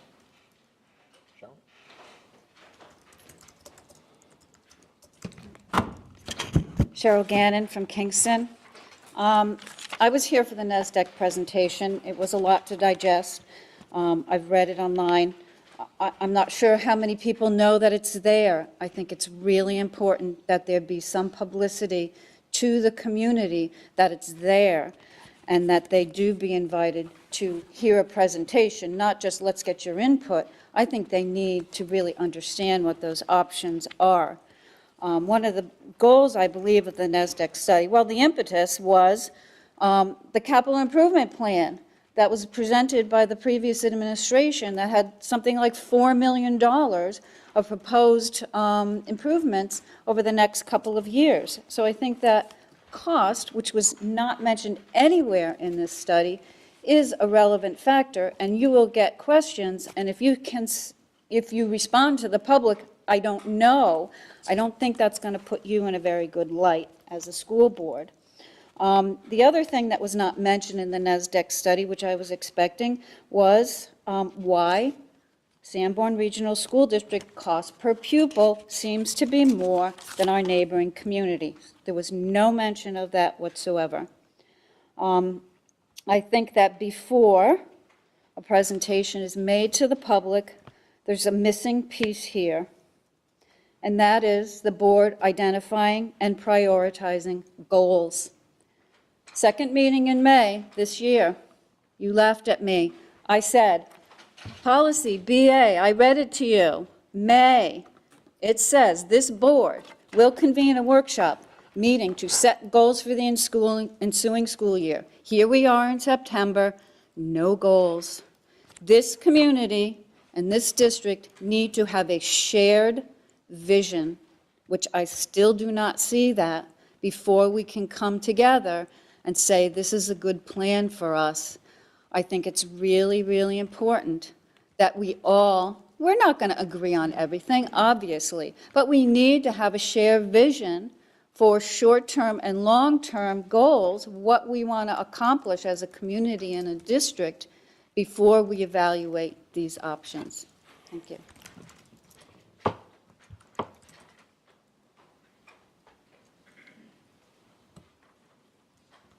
Hi, Jamie Fitzpatrick from Newton. So what I've been listening to about the whole NASDAQ study was really a question as to what will the process be? How will we consider this? What will the process be for the board? How will we take a look at this as a community to be able to resolve our issues? I would suggest to you that's a weighty topic. I would suggest to you that you had a whole school board meeting scheduled where you could have talked about that, but that meeting was canceled. And so as I'm talking about process, I'll ask a question about process, because to answer the question from our PR chairman about how do you get your information. I got my information from the superintendent's letter. I got my information from the Carriagetown News. I watch the minutes. I try to attend the board meetings. I try to watch the videos. But what I don't understand still is this process question. In June, the consideration was, should we take some time off and relax during the summer and not have as many board meetings? And the board voted publicly, no, we shall have no meetings in July, but in August we shall have 2, and therefore we will have 2 going forward. But that's not what happened. So I'm curious, as a member of the public that doesn't know this process, was there a separate board meeting where board members had a non-public vote to decide to not go through with the meetings, or the meetings canceled in some other manner by the chair or the super combined? I'm not sure. From how the public gets knowledge, it'd be good for the board to address those types of items. Another question that I would have is, another topic that I've raised before is, that could have also been a topic of the school board meeting that was canceled, would be, what are we doing about school performance, student performance within the school? So I've suggested on a number of occasions that setting deadlines and having a grading system that made sense to the community is an appropriate place to be looking at. I have no idea what any member of the board believes in this. I don't know what's being talked about, what's not being talked about, but certainly that would have been a topic that could have been brought up in this canceled meeting. So I think the board really needs to look at, and the chair and the superintendent, we're now talking about, is there enough time? We might have to have another meeting. Maybe there could be another meeting on Saturday. And we're spending time trying to develop a process, and we had a perfectly scheduled meeting where that could have happened, because you did not know or need to know the results of NASDAQ in order to define the process of which you would consider those results, because you knew there would be options involved. So I would point that out. I would also point out, and another process question, the board voted publicly that the salaried information would be publicly made available. It was inadvertently, it was brought up in a meeting, was inadvertently left out of the published financial information. But I today still can't find that, and I do have that information personally that was provided to me, and I thank the superintendent for sharing that. But that still, I would believe, should be posted publicly. That was what was decided by the board, and I would think that we would be executing the board's public decisions. Again, the PR chair made a comment as regards people without children in the school really don't care about the academic excellence in the school. I would challenge that. People, even without children in the school, have great concern about academic excellence because it has an immediate and direct impact on their taxes. So take away their altruistic beliefs that they want students to do well and they want children to do well because they want society to do well, and assume they have none of those motives. They only have base motives. I don't accept that, but assume that. They only have base motives. Their base motive is also for good academic performance, because good academic performance leads to greater home values, which leads to a better, and I believe Mr. Baker used the term, a better sustainability of the system. So I think everybody does have that stake. And so I guess that's the last point that I wanted to make, and I won't take some more time. So thank you. Thank you. Eddie?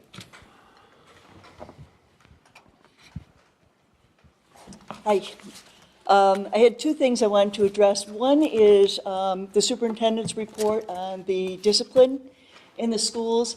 And I am hopeful, there was nothing said about it, but I am very hopeful that the board's policy on no cell phone use in the schools is being rigorously enforced this year, and that will have a direct impact per research that proves that it is so on the children's ability to have more self-confidence, more interactiveness with each other, and lower depression rates. It's a very great concern that we had that, and I'm really glad that the board has said that they will enforce that. I appreciate your nod that that's being done. Kudos to you for that. The second thing is on the NASDAQ study.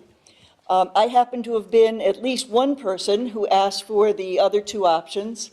When I read through the NASDAQ study and listened to it, I noticed that in most cases, it was looking at children from Newton and Kingston, going to Newton until age 7, and then going to Kingston for the rest of their schooling. And I wanted to know whether an option was looked at all for children to go to Kingston, then come to Newton for a couple of years, and then go back to Kingston for high school and so forth. I'm very happy that that study came forward, and I hope that it will be looked at as one of the very serious options, because I think it's important for the building of communities. We have a history where things weren't always good with both town people feeling good about their role and their participation in the schools, and I think that that would help to make both Newton and Kingston feel like fully participating members.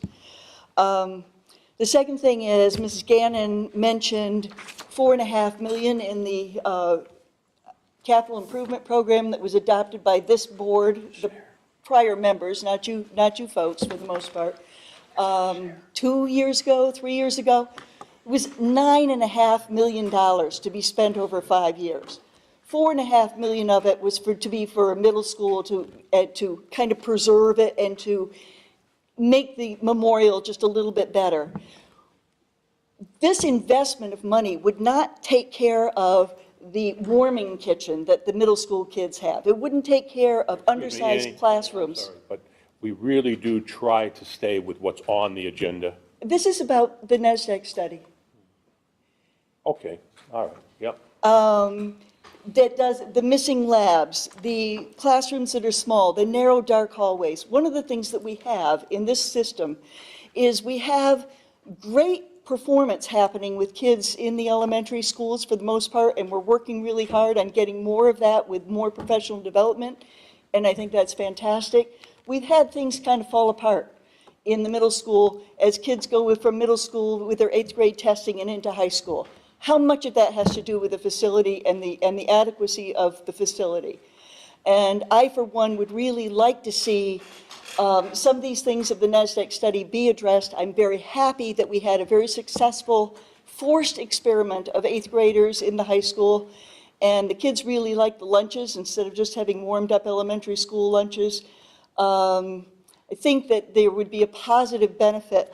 What I hope that when you folks listen to the community and then come up with a couple of things that, a couple of the options that you'd like delved into more by the administration, I hope that you, Tom and Michelle, will both come up with the pluses and minuses academically as well as far as savings. I know in a couple of conversations that there's been a couple of things where there could be better professional development, there could be more coordinated work, the kids could build community in positive directions, and you know, the 8th graders having access to labs and things like that. And also the potential challenges where teachers have to be trained to be able to deal with both middle school and high school kids. So, you know, identifying what the pluses and minuses would be and what the challenges would be and how to have those addressed. Thank you. Thank you.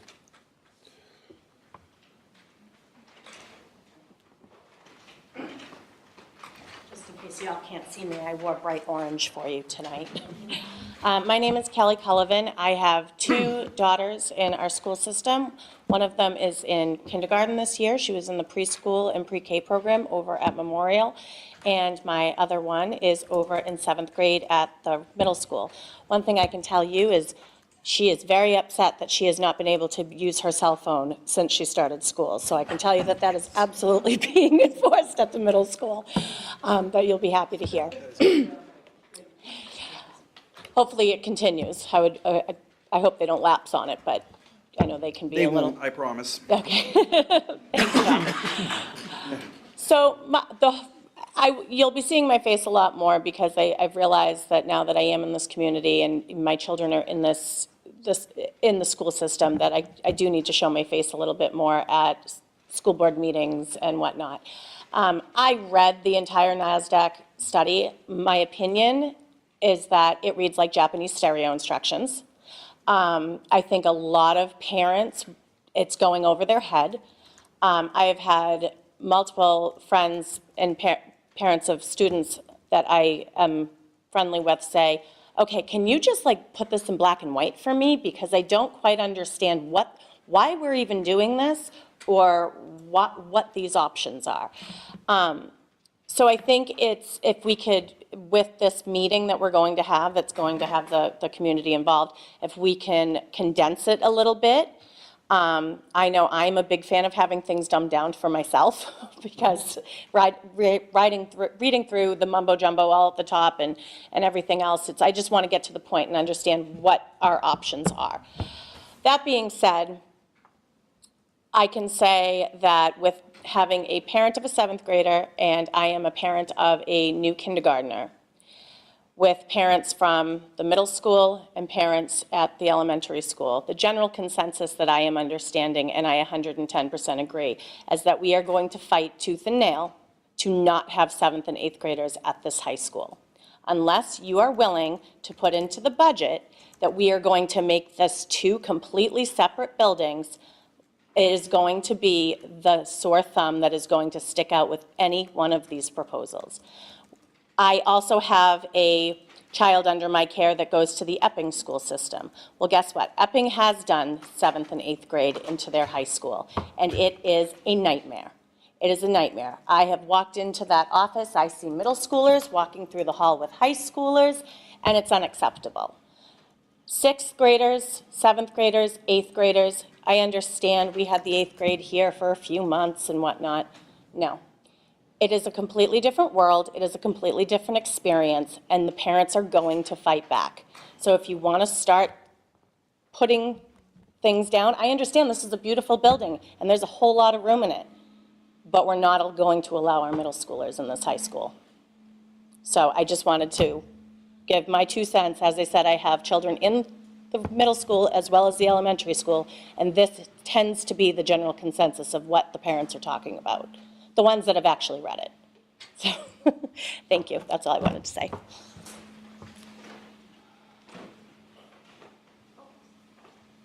Ma'am, we usually have She one can- oh, you comment. can only- I mean, I it's was really not aware of important. that. I don't want to shut you down, but, Well, it's just one very quick thing, which actually, Okay, this go is ahead. Gwendolyn McCarthy from Newton again. I actually had, had Facebook messages with Superintendent Ambrose, and I just want to say, I did read the entire NESDEC report, and one thing that stood out to me that Superintendent Ambrose said he would address is that what wasn't clear is that leaving things as is an option too. Leaving them as is and doing the maintenance that has been needed for many years needs to be communicated more effectively. I think that that is still an option under consideration.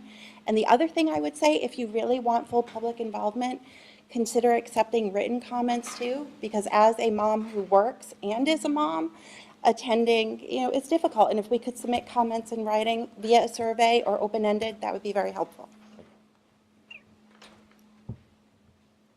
My name is Ella Cotter. I live in Kingston, and I am currently a sophomore at the high school. So I just have a little concern with the safety of the students at the school. I don't know if you have been working on this, but I think that we should have a protocol for if there's an emergency when kids are at lunch or during FLT periods. I don't know if you are working on it, of course, but I mean, I think that it is like a huge issue. We were talking about it last year in my student council, that it's very unsafe and that a lot of kids are at lunch at one time. It's like half the school, and it needs to be addressed. So, thank you. oh, we got, Mark beat you there, Mary. Mark Furlong from Kingston. I wanted to talk a little bit about the NESDEC study tonight. I have a long history of being a member of the district, 34 years. Attended about 14 years of school board meetings, 9 years when I was a member of the school board and 5 years before that. So I've had a pretty good understanding of what's gone on in the district over the last 34 years, especially the 21 when I had children enrolled in the schools. When I looked at the NASDAQ study, one thing that occurred to me looking at the enrollment is I don't think the 10-year look is adequate. The last 10 years have been far from normal.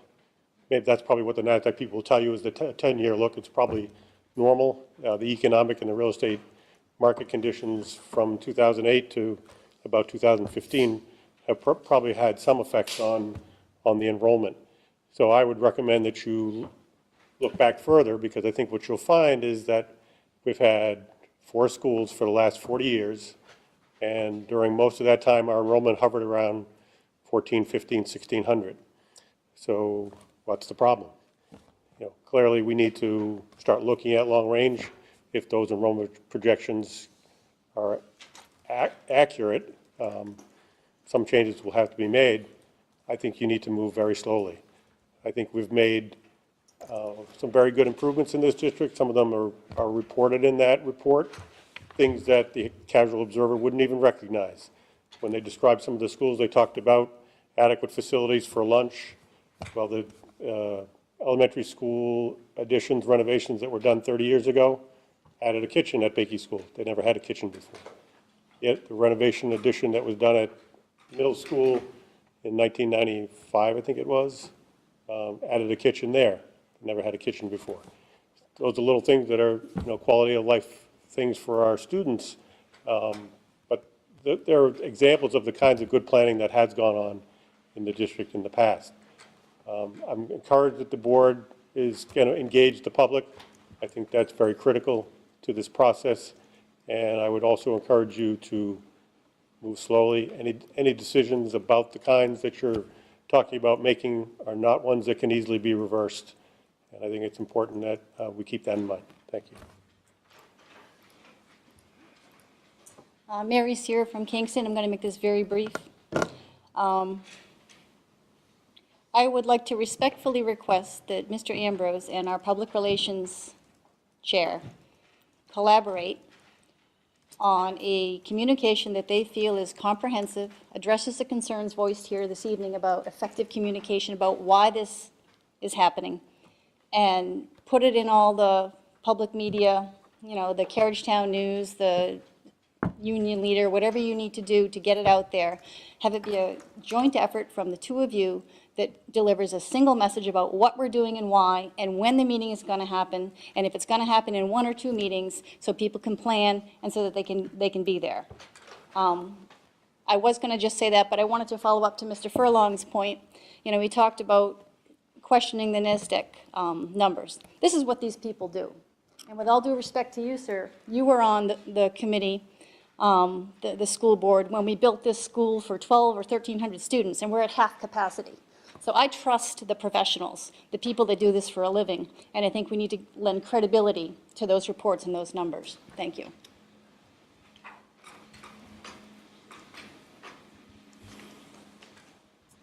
Hi, Tammy Kitt from Kingston. I just had Sorry, a where are you couple from? of Kingston. I just had a couple of questions. As one, when is the contract with Fremont actually done? And was that, it might have been in the report for the NASDAQ, but that would mean if they didn't come back, you know, or sign a new contract, there would be a lot less students. I just didn't know if that was kind of in this, taken into account, those numbers. Respond to that? Okay. 7 years and yes. I don't usually respond to public comment, but I think for the record and the folks watching on TV, it's important to make sure that everyone understands that our board and Fremont's board has developed a very good relationship over the last year, and we have a very good working relationship with Superintendent Hutton and myself. And our goal is to provide the best possible education for every kid. Fremont, ours, they're all ours. Okay, so moving on. The Poland field trip, we need an approval. Again, ladies and gentlemen, for the last 2 years, this will be the 3rd year in a row that the school, some of the students have gone to Poland on a field trip. Evan Szynowski. Evan Szynowski. Used to kind of head it up. Yep. He has moved on to another district. Yep, so Ashley Harbell's taken over. So Ashley is taking over, but because this is the 3rd time, for Ashley to come in and present it to us, what they're going to do again, I suggested that perhaps where we already know about it, we just put it on the agenda to approve it or not approve it. So if I can have a motion to approve? So moved. So moved from Larry. Second. Corey seconded. Any discussion? Yes, ma'am. I'm just wondering, since Evan ran this field trip for so long, what experience the new teacher advisor has had? I haven't asked that question, I'm sorry. I think the name rings a bell to me. Yeah, Does she I think attend? that- yeah. She's attended in the past. Oh, go ahead, you know? Yeah, I was gonna say, she went, last year, I believe. She's really passionate about it, and she, wants to take these kids. She was here when she gave the synopsis of what happened. Yeah. And just to be sure, I asked Brian if this was okay, and he feels very comfortable. I did check in with him, I just don't know Ashley's involvement previously. She went last year, and when they gave the presentation, she was here. Thanks, Mr. Okay, O'Rourke. further discussion? All in favor? Aye. And that is unanimous. Okay, Brian has given his school board meeting. Can we have a 5-minute recess? No. Please? Oh, all right. Thank you. 5 minutes, folks. All right, so how did this schedule for this year come about? Just to give you an overview. Phyllis told me to. Yeah, Phyllis and I sat down and we looked at it, and we said, okay, and we looked at the first week of the school starting, and these people are so up to their eyeballs in work, so I said, okay, we'll do it the 5th, we'll do it today, which is why it came out the 5th, and we didn't have one last month. The 19th, you see there's 2 there. Now, if you look at October, why the 3rd and the 10th? Well, because the 3rd and the 10th is the meeting on the 3rd with Fremont, am I correct, Phyllis, on that? Actually, that's the 10th. That's the 10th, okay, so the 3rd is ours, then the 10th. Now, that gives us the 17th, or the 24th, and what I thought we would do is that gives us 2, and then if we need one, the 17th and 24th, I would just call for one, but that gives us the 2 for that month. If you look at November, I originally only had 1 meeting in November because the normal scheduled 2 weeks would have been Thanksgiving Eve, and I didn't think anybody really wanted to be here. Since then, we've changed that to the 28th because we found out there's a policy which nobody ever knew about. I don't think any school board knew about. Thank you, Tam, he found it, appreciate that. No, it was good. So that's why we moved that to the 28th. Well, we also have a budget meeting that night. Right. On the 28th, with a joint meeting with the BudCom. Okay. On the, in December, you see there's 2 there, no problem.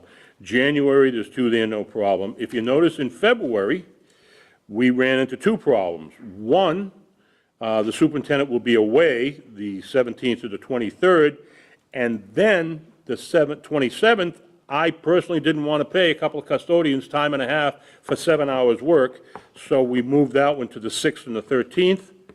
The next week was, the next month is the 6th and the 23rd.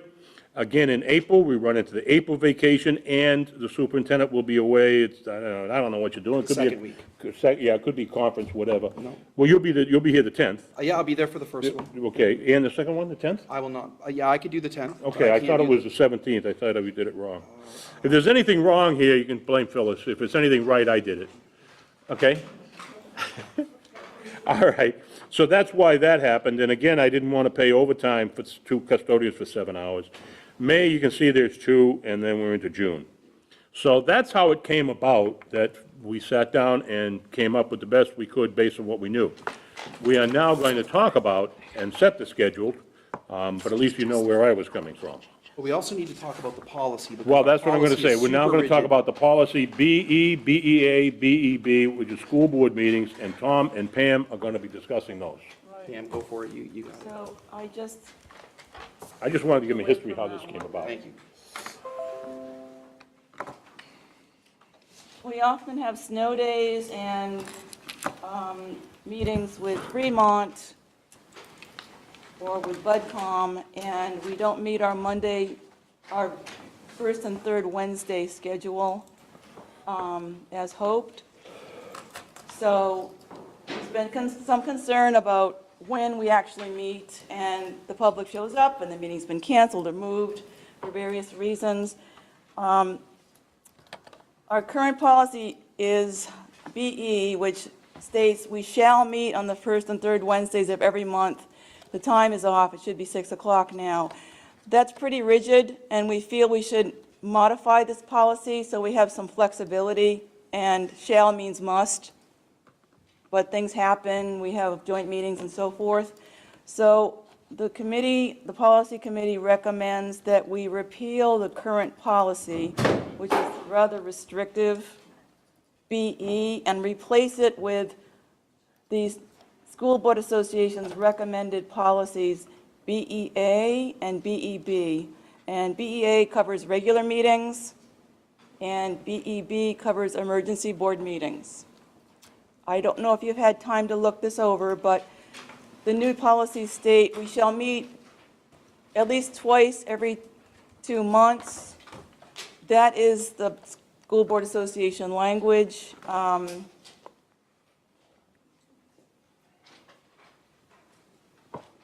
But, It says at least once every 2 months, Pam. oh, at least once. I'm sorry, there you go. At least once every 2 months. These are broad regulations. This is not actually our current language. I thought we had changed that Yeah, we to absolutely twice a did change month, that. yeah. So, let me check for the other one, hold on. Hold on. I think it's important, Pam, can I chime in just for a Yeah. second?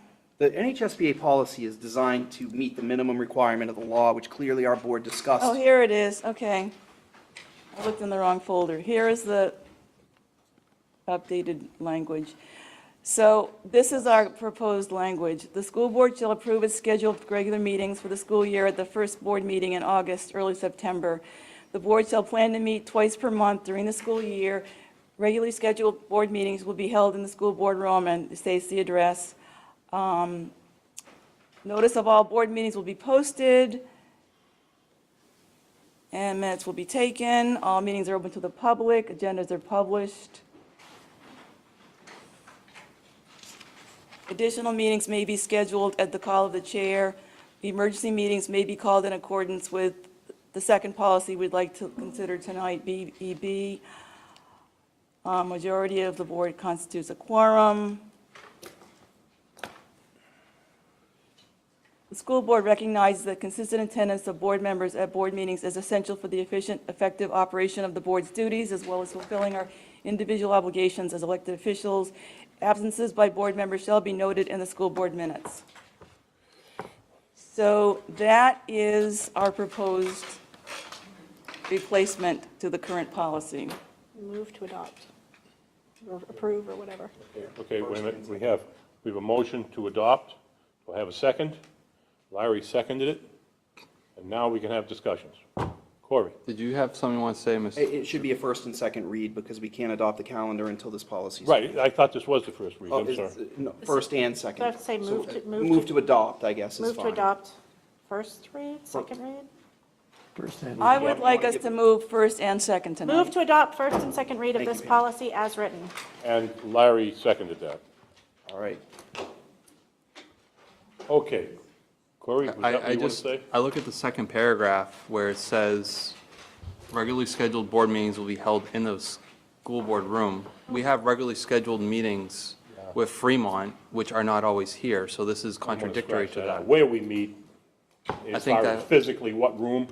I think that's, after, I mean, the first sentence, I think. So how it's about at the conversation. high school? No, I just say How about omit just it. meet? Just, Just me. Shall meet, shall plan to meet. That okay, says it so already. we'll scratch the location. Some boards like to meet at each school. Yeah. So in the future, a board may want to do that, but typically we'll meet So here. just scratch. Or the- something could come scratch up that the we want to second meet in sentence. another. Okay. Scratch sentence 2, paragraph 2. Sure, I can do that. That's So we'll remove this sentence right here. But- And notice we have shall plan. Shall means we intend to, but plan is softening because it means if there's snow, then we change our plans. I agree. So that's why we have shall plan. And so that would be a change we should include. And the next section has to do with, oops, hold on. Can I just make one comment? Yeah. That We need to finish that one, don't we? We did have, yeah, we have to finish that one first, Okay. Pam, before we go on. But I think Dr. Brown pointed out that the top says, we had some good discussion at the committee meeting, and I felt like it was a nice process in the sense that we came to a real agreement, tell me if I'm wrong, that having this approved in August at the first meeting is really important. That the first sentence was added for a specific reason, that there was some concern from board members that the process for coming out with the calendar should be that the chair works it out and tries to make a plan, but that goes to the board and then is adopted at the first board meeting of every year. So I like that because I think it's inclusive and allows time for feedback. I concur. So are we discussing or voting? Changes you want? No, but we were approving board meetings in spring. That's what we had been doing. Oh. Calendar had board meetings shown in our spring calendar, as you remember. So we've I don't actually remember. already approved. But I believe you. Yeah. So moving on to, so that's BEA, regular meetings, and BEB. We have to vote on we that. have to do this Oh, one. I'm sorry, we should vote then, fine. I was thinking we would do it as a group. Further discussion?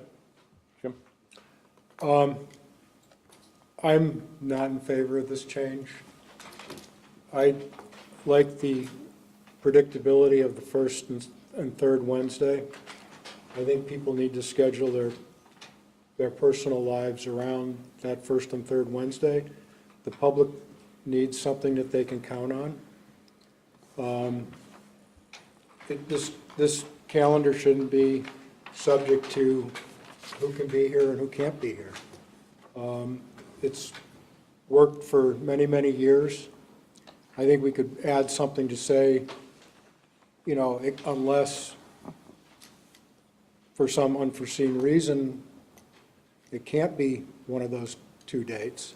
But I don't think we should completely change the policy and leave it so loose as that it basically could be whenever the school board chair or whoever decides to have a meeting. Well, no, because that's going to be set at the first meeting in August.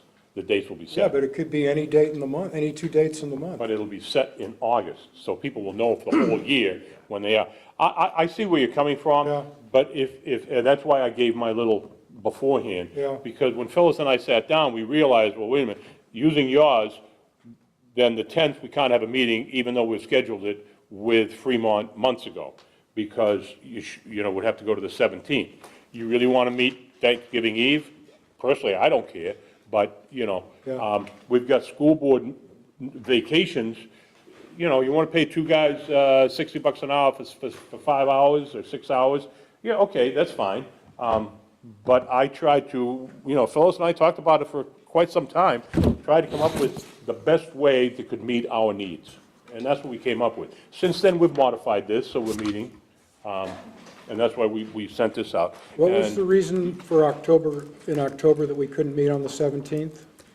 Well, we could have one, well, using yours, we would have two, the 3rd and the 17th, which means we couldn't have one on the 10th, which is when we're scheduled, I believe, to meet with Fremont. Well, why is that, why was it scheduled for the 10th? That's when they That's meet. when It's they their meet. meeting, we're going to their meeting. No, I thought they were coming here.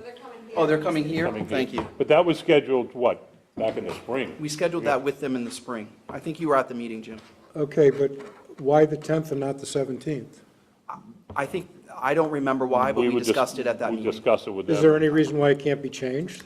I don't know, we had discussion at it at that meeting, and we agreed to the 10th. I mean, Why, I don't know. Yeah, I don't remember. they're coming here, right? Yeah.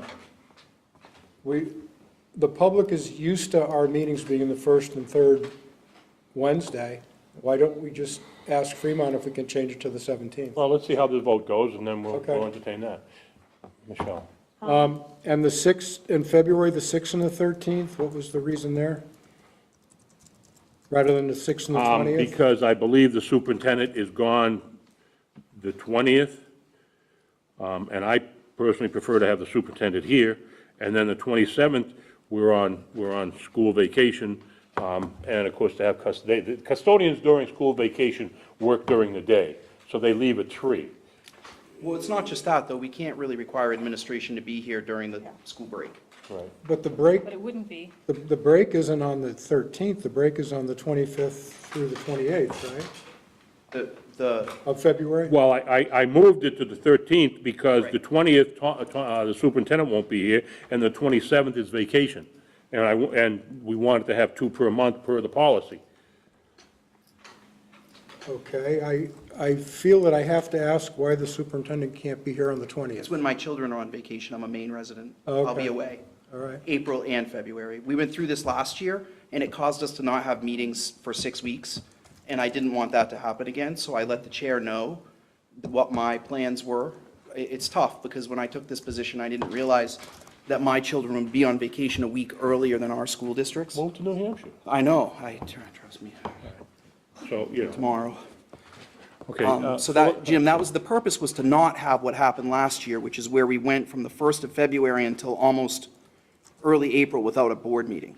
I mean, it was tough. Well, going back to my original point, I think we should stick with the first and third Wednesday unless unusual circumstances arise and we need to reschedule. Isn't that what we're doing? No, that's right, okay. Yeah, that's my take on it. I know we're trying to stay with the first and third Wednesday, but I'm going to throw out one other item that was originally planned, I believe, for the school board to meet with the budget committee at the budget committee's meeting on November 29th. Yeah. So I think that would be a change to the calendar as well, moving from Wednesday to Thursday, That's in what month, I'm sorry? November. November. It's supposed to be the 29th in November, not the 28th. Ah, okay. That had been set some time ago when we tentatively reviewed. It mirrors a what we budget did last year that seemed to work plan. really well, that we invited the BudCom to our meeting, and then we went to their meeting. And this budget calendar is planned to be presented to the board at the next meeting, so you don't yet have it. Okay. So in that meeting, it would be the first Wednesday and then the third Thursday. Fifth Fourth Thursday. Fourth. The third Thursday was Thanksgiving. Fifth Thursday. Oh, the third Thursday was Thanksgiving, okay. And No, Jim, fourth Thursday is. that will almost always happen in November. There are only 15 school days in November. November is one of the most challenging months of the year. Okay, so that could be one of the exceptions. Okay, all right. Ken? I agree with Mr. Baker that we should aim for the first and third Wednesday at as much as possible, to the extent possible, for the, for everyone's benefit, the public primarily, probably, but I just think it's better to have a regular meeting schedule, and I think Mr. Baker's point is that it's not stated in the policy. It doesn't specify the first and third Wednesday, even though we're kind of aiming for that sort of. And I would like to know why we're not meeting, why we only have one meeting in June, and why we're not meeting on the third Wednesday in June. That's usually our last, isn't that our last meeting? We had 2 meetings in June. I think it depends. I don't, did we have 2 last year? I don't know. We had 2 meetings in June. Yeah, well, we had can, after graduation. you know, that's not a problem. We can put it on the 5th and the, what would that be, 21, 20, 19th? Yep. Yeah, that's not a problem. And can I just chime in? I usually stay out of this a lot. Yeah. But I'm going to say one thing. I really think we need another meeting in October. Between the policies and the NASDAQ study and the budget, I just feel like we need to have, if we have a meeting with Fremont and we can have them come here on if they're coming here on the 2nd, if we have 2 and it's the 1st and 3rd, it's the flow of the work in the central office and the way that things happen to get ready for these meetings. What a lot of folks don't realize is that there's a tremendous amount of behind-the-scenes work that happens for us and the folks in the administrative team to prepare for these meetings. So I think it's really important to recognize that I would concur with the folks who are a little concerned about October. I thought that meeting was at Fremont. I couldn't remember because we discussed it a long, long time ago. We're kind of away from the motion that we had. Sorry. No, that's all right. It's an evolution. How about we just, Well, we're in discussion of that motion. We're in discussion. yes, but now he's talking about changing a different day and things. Yeah, we went That's from okay. the I policy. really wanted to do That's a all point right. of order on the superintendent, but I didn't. Yeah, I know. Okay, so we have a motion to, that was read. I'm not going to get into the whole thing. Any further discussion on the motion as it appears up there? With the friendly amendment of removing the. With the amendment, yes, right. Okay, can we have a vote? All in favor? Wait, what's the friendly amendment? To delete this blue section. Oh, All in favor? All in favor? Aye. Okay, okay, wait a second. Larry, Corey, Karen, Pam, myself. Opposed? Jim? Got that thing? Okay, now, There's a second policy that Pam needs approved. yes, no, I just wondering where to put in the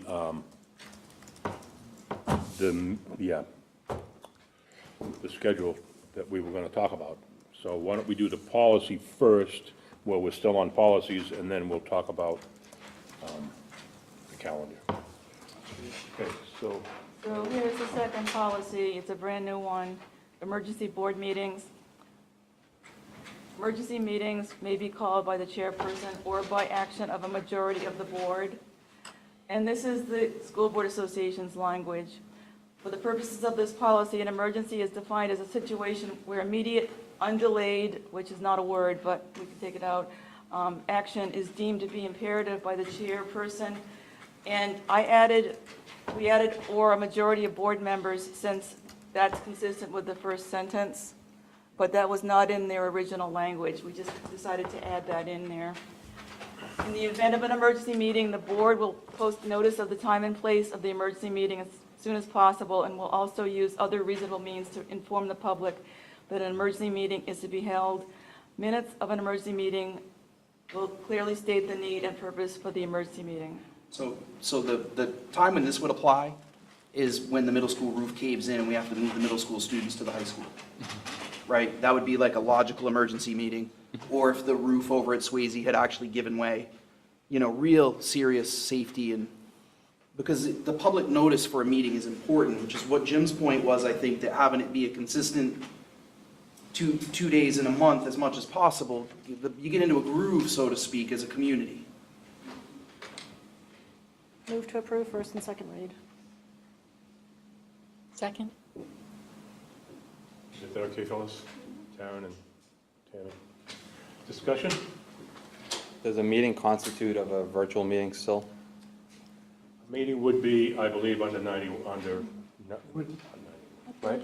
You would have to come under that, fall under the same criteria as any other meeting. Which 91? 91A. Yeah, I mean, we went through a couple of weeks ago, but what constitutes a meeting under the new Supreme Court decision? Two of you, you know, so yes, it would be. But I think if there's a roof falling in, the superintendent's gonna call me, and I'll certainly call each one of you and give you a poll.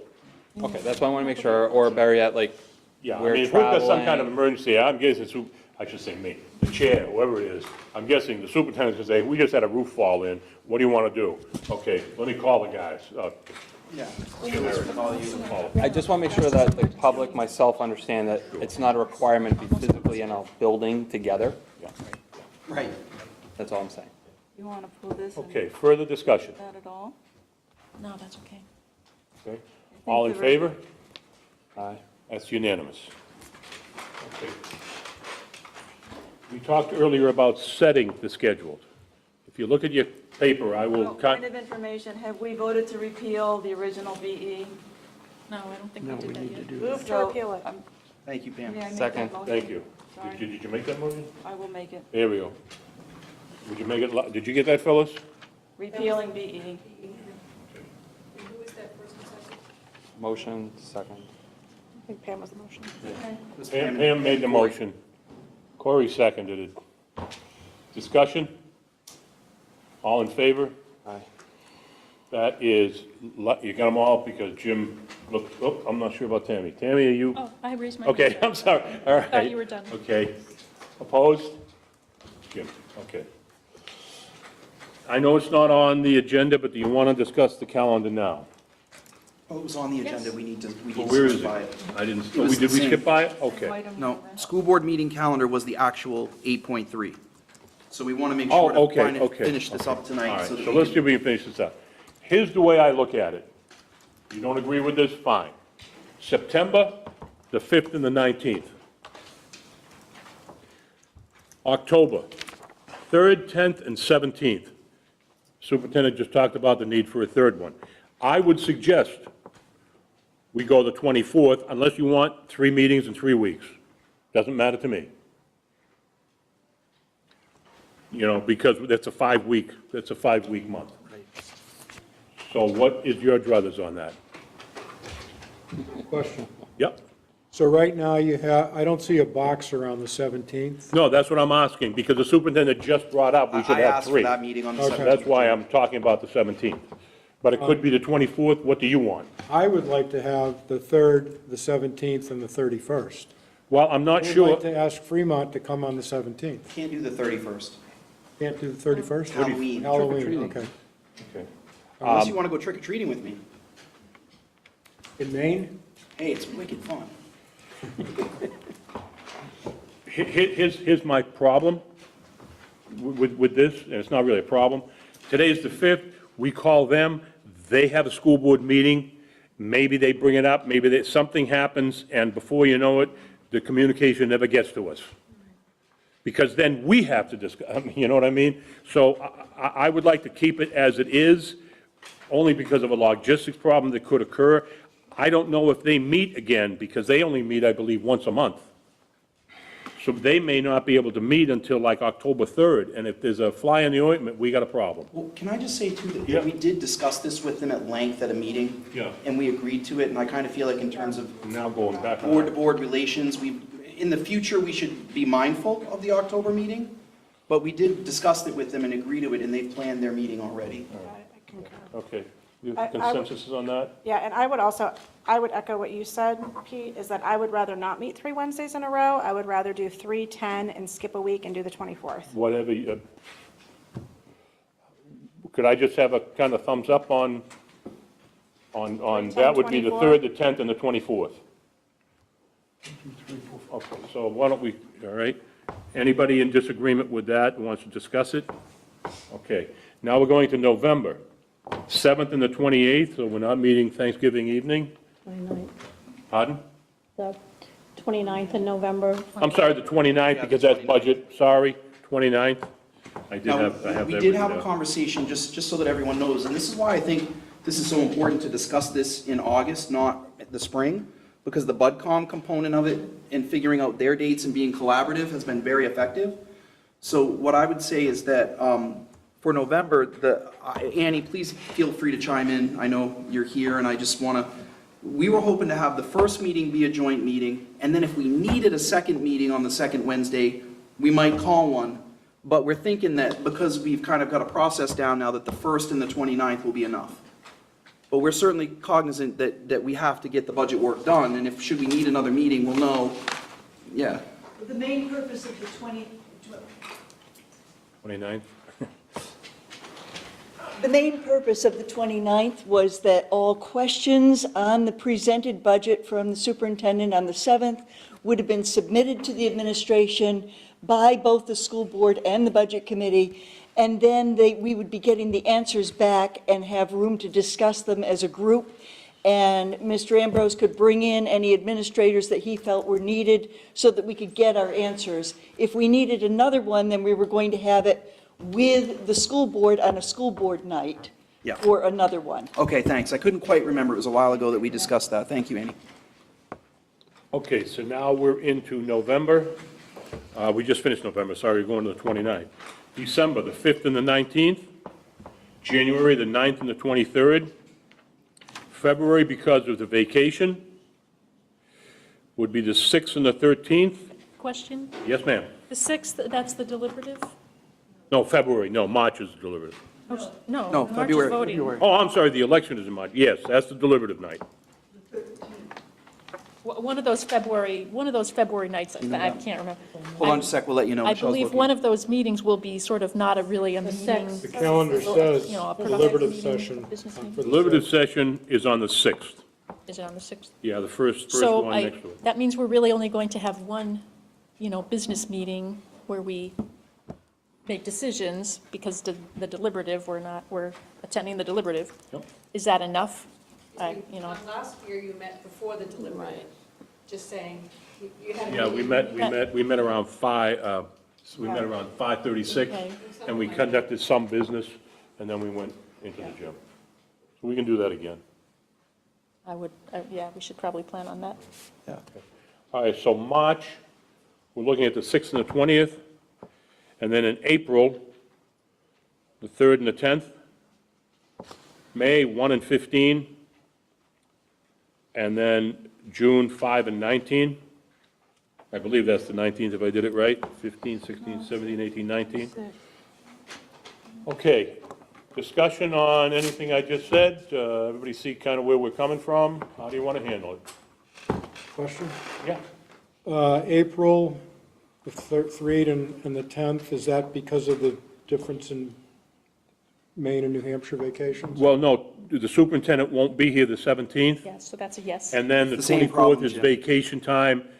I mean, that causes a problem with, if we need an administrator, and it causes a problem with, costs, 2 employees for When's the school probably vacation? 6, 7 hours. Well, no, I just want to be clear that when I brought this up, I did it proactively, because last year I didn't know that the vacations didn't align. Right. And I didn't want to miss meetings. So I missed one meeting in February that Michelle ran without me, and it was really difficult. It was wonderful. I know, it was heaven, because it was quiet and quick. and. But the same thing in April occurred, and I don't want to do that. The board made it clear that they wanted to meet twice a month, so we were trying to make sure that we could. I mean, you can meet with Michelle if you want to, but it's really unnerving for me to not, not be here with you. I'd like to move the motion because I received. I don't think there is a motion. Well, Have we made a motion? No, actually, I'd like to make a move to make a motion. Yep, go ahead. Because we received emails about this a while ago, and there's an awful lot of thought gone into this. And quite frankly, we should really only be worrying about getting ourselves to the budget season, because everything else after is going to fall into place. Okay, so you're making a motion like to to- accept these? I'd like to make a motion to move to accept the calendar as presented. With the addition of With the October additions that we just did. 24th Yeah. and. Well, that was. With all the dates we just went through. I just want my October meeting. Okay. Sorry. Yeah. Okay, any further discussion? Okay, all in favor? Whoops. Okay. So wait, we had to wait for Darren to get her hand up because she's spilling things. 1, 2, 3, 4, 5. You got us all? You got, I'll throw in on that. okay, so unanimous. Thank you very much for everyone who met beforehand about all this and sent that information out beforehand as well. So that takes care of that one. Superintendent's evaluation, oh boy. Karen, I believe that's you. Skip to 8.4. Point of order? Did we skip something? Item 8.4? There's a policy in 8.4, Pete. Policy, the J policies? What did I miss? JCA, JCB, JCC. One we missed last JCCR. meeting. Oh, I'm sorry. Yes, you and. Pam, do you want to? Yep, so I've got a few policies concerning change of school or assignment and manifest educational hardship. These policy changes are recommended by the School Board Association because of regulatory changes, and it has some special education references introduced. The first one is JCA. I'd like a motion to approve first and second read tonight, if possible. So moved. Second. And this is the policy. So we've stricken out language that wasn't needed under statement of policy and discussed the circumstances where the best interest of a pupil warrant and change of school or assignment. Superintendent is authorized to reassign a pupil. This language has not changed, but the word determination was changed in a draft we received from them, but we found out it doesn't really matter if we use this determination or decision. So I guess we can leave it as determination. And then down in here, when there is a determination or a process that's been triggered to discuss a change of assignment, it comes to the board now. So that's a new policy that's been determined through regulatory changes. So they have recommended we add, we'll present the matter to the school board, and the school board must vote to approve the reassignment before it can occur. Upon school board approval, the superintendent may reassign the pupil to, and then it describes the options. And they've added, and approval of the school boards of both the sending and receiving school districts. Thank you. So that is new language which they encourage us to add because it's new regulation. Yeah, the law on this one is kind of a moving target. So the NHSBA said they recommend adopting this for now, but they're actually still working on this and watching the legislature. They may have to It may come back, yeah, it may come back quicker than others. If they want to stay, they But this is the current language that should be in place, and I think it's important considering our zero tolerance policy, it could come into effect. And when we do have reassignments,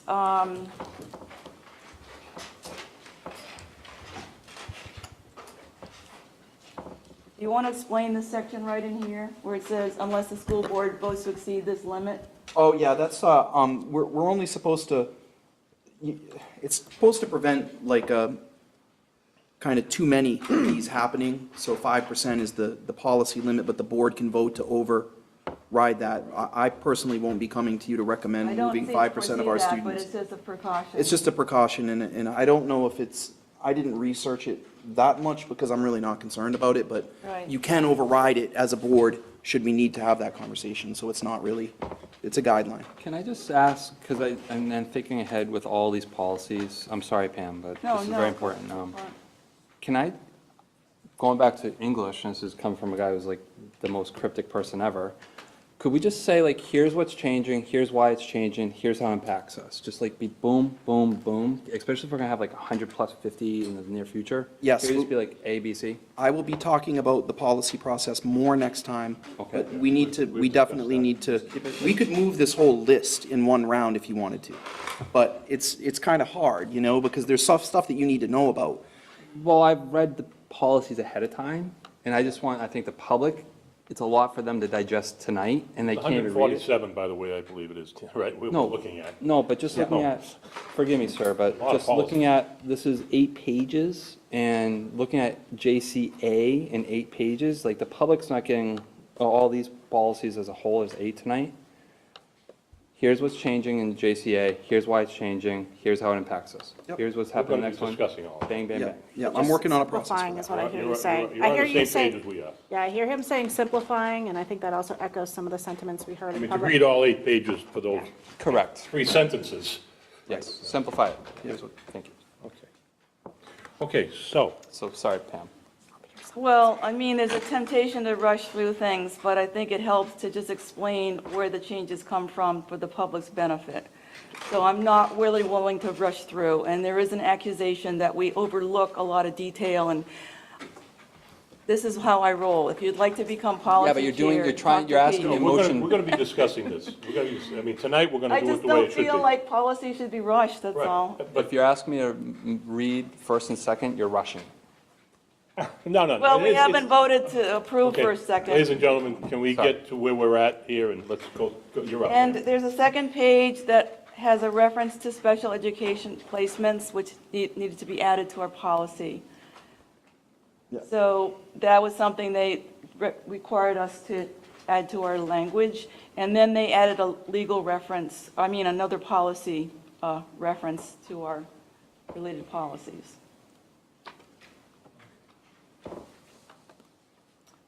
We need a motion? Yes, a motion to approve first, second read. So moved. Okay, Larry made the motion. Second. Tammy seconded it. Further discussion? All in favor? Aye. That's unanimous.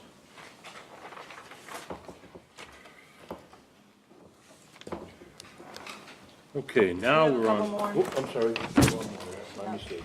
There's 3 more. Sorry. It's just JCA, right? JCB is the second to the last. JCB. We currently have this policy, and we need to add a legal reference here. They have further discussion on their website. So that's the only change. Move to approve first and second read. Second. Discussion? All in favor? Unanimous? I do that because that way Phyllis doesn't have to keep on looking up, get it quicker than that. And then finally, we have 2 obsolete policies to repeal. They're related to those we've just covered, but they're not needed in the policy manual since these policies we've just approved cover the topic. So they suggest we repeal our current JCC, which just restates what's in the other policies. And it's pretty dated, 2002. So I would like to move to repeal. Second. That's JCC and JCCR. Yes, there's another document as well. Phyllis, Jim moved in Larry second. No, I just wanted, it means Phyllis doesn't have to. Again, this was, JCA covers this, oops, sorry. Okay, so the motion is for which policies? JCC and JCCR repeal. And again, these 2 are covered by the policies we've just revised and approved. Discussion? All in favor? Aye. That's unanimous. Thank you. Okay. Superintendent evaluation, school board evaluation. Karen? Okay, so as I mentioned earlier, the Personnel Committee focused this spring on taking a look at the superintendent evaluation process to give some historical information. Basically, as most people know, our superintendent was hired initially as an interim superintendent, took the permanent position partway through the year. So the board voted to, instead of doing his evaluation when he had not completed a full year, to move the evaluation out until he had been here a full year. So since, with the goal that that would be a top priority for the Personnel Committee in the spring. In looking at the current evaluation form, it was noted by the Personnel Committee that the form was heavy on opinion and low on substantiation, which is not what a job performance should be based on. A job performance, like academic performance of students, shouldn't be somebody's opinion or a personality contest, but should be based on kind of concrete competencies and whether or not these are being met. So the committee took a look at the actual job description that the superintendent is working under, which is also part of the policy manual, and aligned the evaluation format to that job description, as well as adding in some other things that the policy committee and the superintendent felt were necessary in order to provide a comprehensive evaluation of all the things the superintendent is charged to do. So I just want to read, I wanted to give a little bit of background on the process. And I just want to read, I have here for the board members a hard copy of it. And then it's also in your board file. But I just want to read for the public what the top says. It says, one of the annual responsibilities of the school board is to provide a detailed evaluation of the superintendent's job performance. This provides the constructive feedback necessary to promote a productive and growth-oriented mindset. Evaluation results are to be submitted to the chairman, who will then synthesize the results before presenting them to the superintendent. All individual evaluations are considered confidential. This evaluation is based on the superintendent's job description. In all ratings, care should be taken to think of specific examples that represent the score given. Open and honest feedback is imperative for a healthy board-superintendent relationship. The superintendent will also complete the same form as a self-evaluation, because we also felt that that was very important to see how the board's assessment of the superintendent's job performance matched what the person thinks themselves. So this evaluation is broken up into the domains that the superintendent's job description in our policy manual is broken up into. I'm just going to read the domains: administration and leadership, finance, personnel, curriculum and instruction, maintenance and capital improvements, student services, and communications and community relations. The other major change that this is that the previous evaluation that was sitting in our policy manual was more of a survey type evaluation sent out to everybody. And the Personnel Committee discussed at length that the job the superintendent does is at the directive of the board, because the board is actually the superintendent's supervisor. So if the board directs the superintendent, and I'm not speaking specifically about our superintendent, this is a holistic, that's really important to note. This is intended to be something that is not person-specific. That if the board, our board, other boards may very well have directives for the superintendent that may not win popularity contests with any, all, some people in the community. Therefore, an evaluation of the job the superintendent is doing, which is dictated by his job description and the directive of the board, needs to be evaluated by his supervisors, which are the board members. So this evaluation, revised evaluation process that the Personnel Committee is proposing is something that would be completed by the board as a formal job description for the superintendent.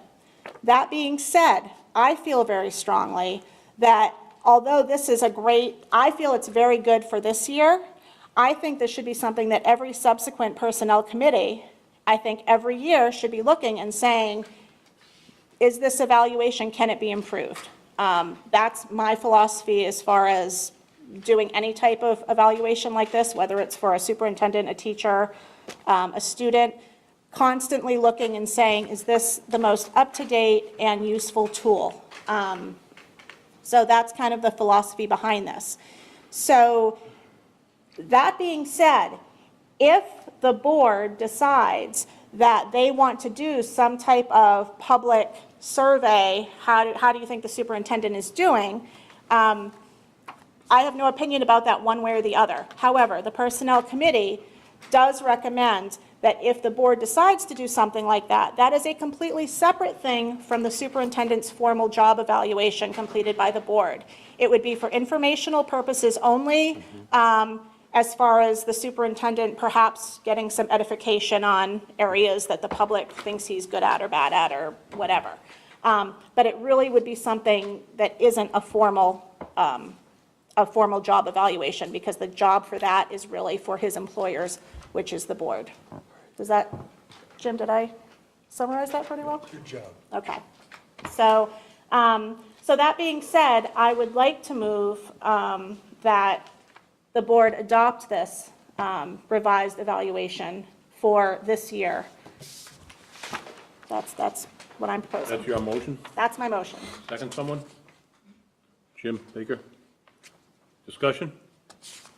All in favor? No, there's Oops, I'm sorry. discussion. I didn't see you. My peripheral vision failed me. Oh, I do have a question, because I believe the evaluation is in our policy manual. I think there's a policy. like Yeah, a there's specific two. policy tied to- Are you Yep. recommending repeal of that policy? I'm recommending the policy committee does whatever they need to do to make this That would be a happen. policy decision. I personally don't think that the actual evaluation form even belongs in the policy manual, because I believe that should be a living document. I think the evaluation process should be the policy, and I don't think that the form itself, I don't think should live in the policy manual. I don't think that's an appropriate place for that, and I had expressed that to Pam when when she had asked for a copy of this. But as to the policy, that would be a policy committee decision. She's asking to adopt this form. In place of the one we have already, though? I'm Correct. confused. No, correct. Okay, in Correct. our policy And manual. they are kissing cousins. One could Yes. argue both ways. I agree with that. Yep, because to play devil's advocate, the evaluation in the policy manual does not match the superintendent's job description, also in the policy manual. This one matches the job description. So, Pam? So I spent Labor Day weekend looking over our policy manual, and unfortunately, this is not an easy step simply to approve this survey. I like the survey. this is not a survey. This is a job. An evaluation form, let me put it that way.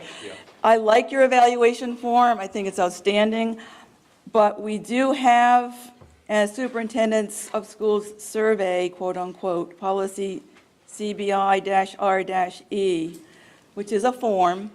There are many -Es in our policy manual, and they're very clearly given so people can see them. The current survey is a 10-page form that it's a universally used form. On page 2, there are boxes you can tick for either board, administrator, staff, or community. And it also indicates there's a superintendent evaluation committee, which again, is that organized? Who's on that committee? That has not been repealed yet.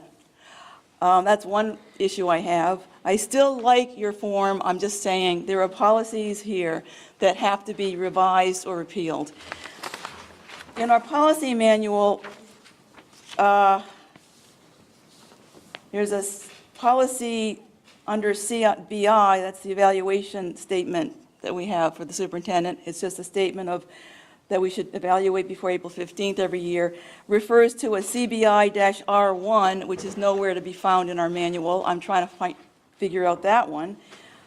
And then I thought I was all done with my review of the process and my concerns about it. When I went in, I dug around in the Google Docs under committees, personnel, and I found 3 more forms. CBI-E-1, -2, and -3, evaluation of the superintendent, self-evaluation, school board form, and community input form. Those are not in our policy manual, so I was crying at that point, And basically. what were the dates on those, did you know? 2010, Yeah. but they were in personnel's file directory, not in policy. I had no idea those were there. Yeah, there's a lot of cleaning up. Those are 4, 9, and 4-page evaluations. Haven't been repealed, I don't think, but didn't know about them. So I'm a little concerned about if we approve this form, what happens to the other stakeholders that are interested in weighing into this evaluation process? Will there be other forms we're going to submit to the community and to employees, for example, separate from this particular form? Or is this something we're going to try to use for the self-evaluation and the board and possibly other groups as well? No, this would be evaluation of the superintendent's job performance By his bosses. by his bosses, which is the school board. And because as an educator, I think it's important to have self-reflection, it was our idea as a personnel committee that the superintendent would complete the exact same evaluation so that then we can see what the superintendent's perspective is and what our perspective are.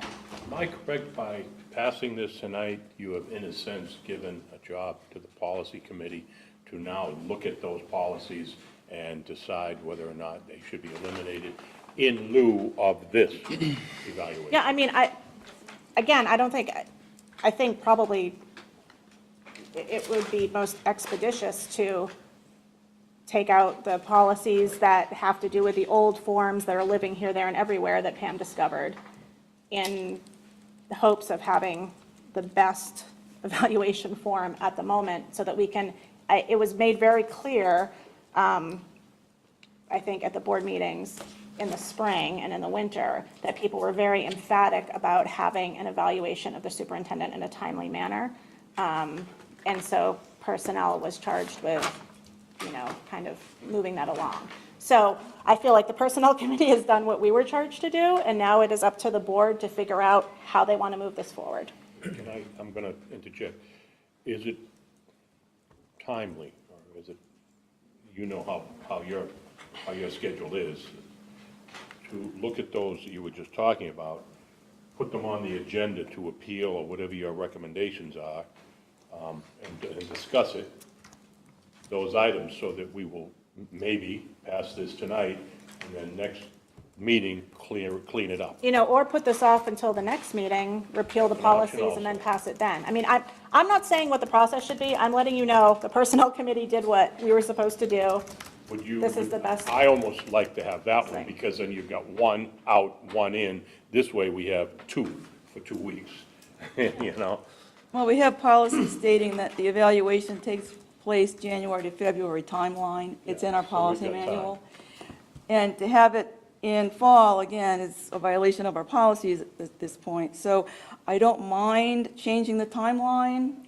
I like the form, or whatever Well, we're if you- calling if it you- tonight. if you- I'm just concerned that we have too many policies that conflict with changes being made, and we have to catch up and make sure there's consistency. Well, can you report out to us on those policies you just talked about that have That are related to the. that are related, survey. good way, yes. Sure, we can do that at our next meeting. So does it make sense that next week we'll put on the agenda the superintendent's evaluation form and those policies? Well, 2 weeks, next meeting. And we could even start working on the evaluation form, since it's an excellent Any document. discussion on that? So can we? I would caution, I wouldn't want to start using this until we formally adopted it. I want to make sure, I'm very process-oriented as well, so. I'm going to trying not to suggest talk. you withdraw your motion, and that will be on the agenda, Phyllis, next meeting. I'm fine with that. I withdraw. Fine with that, Jim? Yep. Wait, are we, So I'm withdrawing approving this right now, so that the policies I have can get. questions. Yeah, sure, I just want to see how But I'm fine how we're with doing on this. Tammy, we're going to withdraw her motion now and clean it all up next meeting. Right. I think that's the best way to go. Can we, well, if you have comments that are relative, Well, essentially, my comment was exactly what Pam said. Let's clean this up, do it at one time instead of hit or miss. Yep, yep. I think it's the best way. you have something, Jim? Corey? I just want to say that one of those, the existing superintendent's evaluation, not the mysterious ones that Pam uncovered, we looked at in quite a bit of detail, and the consensus was that was more of a popularity evaluation than a substantive evaluation. So the attempt here is to make something of substance. Can I just ask clarity's sake here? But first off, kudos to the Personnel Department for providing probably one of the most rigorous documents in the state of New Hampshire. And also to Pam for diving in and researching. Yeah. Really, she found stuff that we didn't even know existed this week. So, It was, forgive me for asking, because I'm kind of like, when is this evaluation, if was moved in motion tonight, this was going to be for the prior year, correct? Yes. yes. Okay. Well, for the year to date. Year to date, Yeah. right, okay. What else to do? I mean, Because that's part two, is then we have to figure out the dates. I just want to be clear here, though, again, going back to the cart before the horse discussion, is like, year to date, sure, but moving forward, there's like 3 areas, like, of, your standards, your professional practices area that I'm concerned about. But realistically, it's like our local priorities that we're actually gauging in the future. Like, I'm looking at evaluating you on your progress on hitting those objectives that we'll eventually learn how to set as a board, which again is in the job description. But my last comment, I guess I'll say, is like, what happens if he scores NA all the way across the board? What happens if he scores a 1? So, sorry, sir. I mean, it's okay. I mean, like, what's the repercussions to scoring? I think that's a separate. That's think what we that's- will discuss yeah. when our I score just comes want in. I just want to raise awareness, because like, that's why I want to be here. Yeah. That's all I'm saying. I mean, I think I think if that happens, Corey, you probably wouldn't see me next year. I'm just That saying. would No, I be, mean, that would be a sincerely, like, non-public Yeah, I mean- discussion by the About those board. scores, It's supposed not to be a me, job or like- evaluation. I mean. Yeah, I mean, if anybody gets NA across the board or 1s, they're gonna kind of take the hint, you As a know? community member, I'd be asking the board, what's the repercussions to X, Y, The or Z? board would then move on.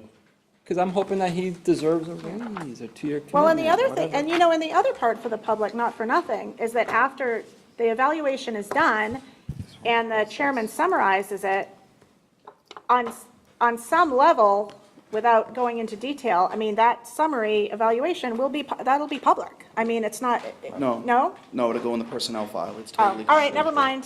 What Yeah, I sorry, would, it's not. Sorry, public. forget I What said. I It all would- happens in non-public. I think there would be discussion once it comes through. It could be anything from, he's gone to, all right, these are areas of improvement. Like an Let's get action him plan. those goals, area improvement. Right. We'll give him 3 months, 6 months to improve, or he's good. But Yeah. those are things that board would discuss, you know. Yeah. Okay. But one of the things that we discussed at length was what to do if things weren't going well. Fair enough, Jim? That one of the things that we really considered was how to have accountability for when things weren't going well, if that should happen in the future with anyone. Because that's important, you know, for the board to be able to move.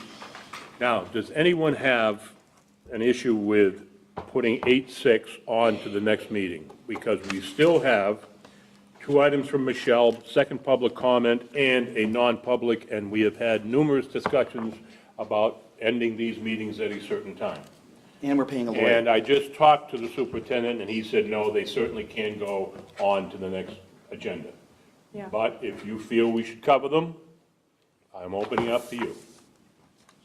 So I'm going to make a chairman rule and say, good, we're going to, Michelle, Well, I Michelle. would like to comment that I object to this. We've been waiting since April, March to do this. And that was my concern, to be telling you the truth, but if nobody brought it up, I wasn't going to bring it up. All right? She has a very valid point. Does that sway anyone's opinion? Could I kind of get a thumbs up or a thumbs down On what? on whether we put board goals to the next agenda? Do we want to move it or not move it? No, I will put, if I get a thumbs up, we'll move it to the next agenda. So thumbs up means you're willing to Thumbs up move it to means, the yeah, next we'll agenda. move it to the next agenda. 1, 2, 3, 4. Okay, fine. I mean, yeah, all right. So we're gonna move board goals to the next agenda. That'd be 8.61, 8.62, 8.63, which is actually all 8.6. Can it be like at the beginning of the next? Yeah, I was going to agenda? ask, could we do that before we do the workshop? Can we do it like right at the Right at the beginning of the beginning, next yes. agenda? Sure, yeah, Because- well, Yeah. those don't know, you know, the superintendent and I sit down on Thursday, and we go over all this. Michelle's usually there, Phyllis is usually there, and we go round and round. I'd like to add, I think there's something left off of these board goals. You've got 861, 862, 863. I'd like to add an 864. What's that? Budgetary. Pardon? Budgetary. And just so you know, these were, as I said in my email today, these were just, I can't stand my glasses, I'm sorry. They were just. They look good, though. Thank you, Jim. It's been a week and I'm dying over here. I have a whole presentation for you that takes the NASDAQ work, my needs assessment, and these 3 areas, but they're all budget.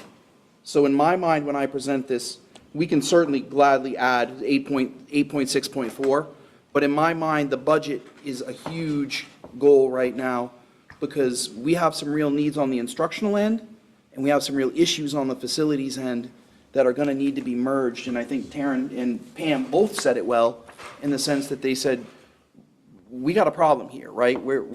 So we'll get into that next week. So that should definitely be one of the board goals. Yeah. I'd say that is the board goal. All right. So why don't we put down 8.6.4? But that's up to you.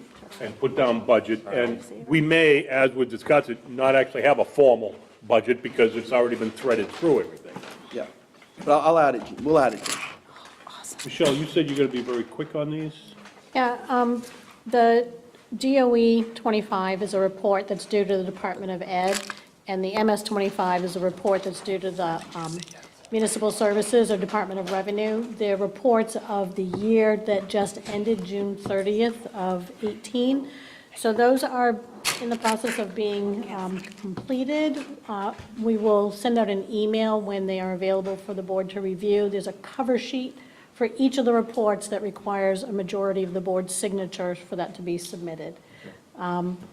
So that should be end of this week, beginning of next week available, and we'll leave them in the SAU office. You can come in and sign it, and I'll be happy to answer any questions on those.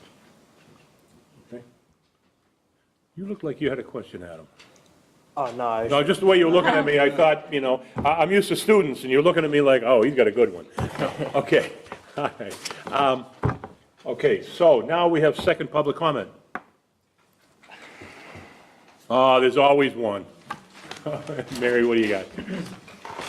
Mary Sear from Kingston, and I'm going to preface this by saying I've been married to an HR guy for like 100 years. That's what he does. I hear about it whether I want to hear about it or not. You don't look that old, Mary. Yeah, I'm telling you, we've been dating since I was 17. But I applaud the Personnel Committee for taking the subjectivity out of the assessments. I am thrilled that they're talking about making tangible, concrete goals and objectives and measuring performance in relation to those goals and objectives and coming up with some kind of an assessment. To have the employee do their own assessment is standard practice. I've been out of the workforce for 12 years, but that's standard practice. And then you come to consensus and you talk about where things differ and where things come apart. So kudos, that's great. My concern, sitting here, and I don't have access to all the information, is have we set goals for you yet? Has the board set goals for you yet? I am not, no, we I know haven't you- set goals as a board. You don't have to answer I me. mean, there are goals, but they're not as explicit as I'd like them. Okay, so we're talking about making this a tangible, working, breathing, living document to change every year so that all the objectives of all the players are in alignment. So if the board hasn't set goals for themselves, how can they dictate to you what they are? And here we are, we're already 2 weeks in, and we haven't done an assessment on the prior year yet. My questions are, and you don't need to answer me, but just take it under advisement, if you please. When these performance evaluations are done, I don't feel that they were done routinely in the past with any regularity and any kind of a timely basis. And when it was done, it was highly subjective and based on a bunch of things that don't matter, my personal opinion. When they are done, are they going to be done consistently on a tangible timeline? Is there going to be a merit increase or a bonus that is retroactive to the beginning of the performance period?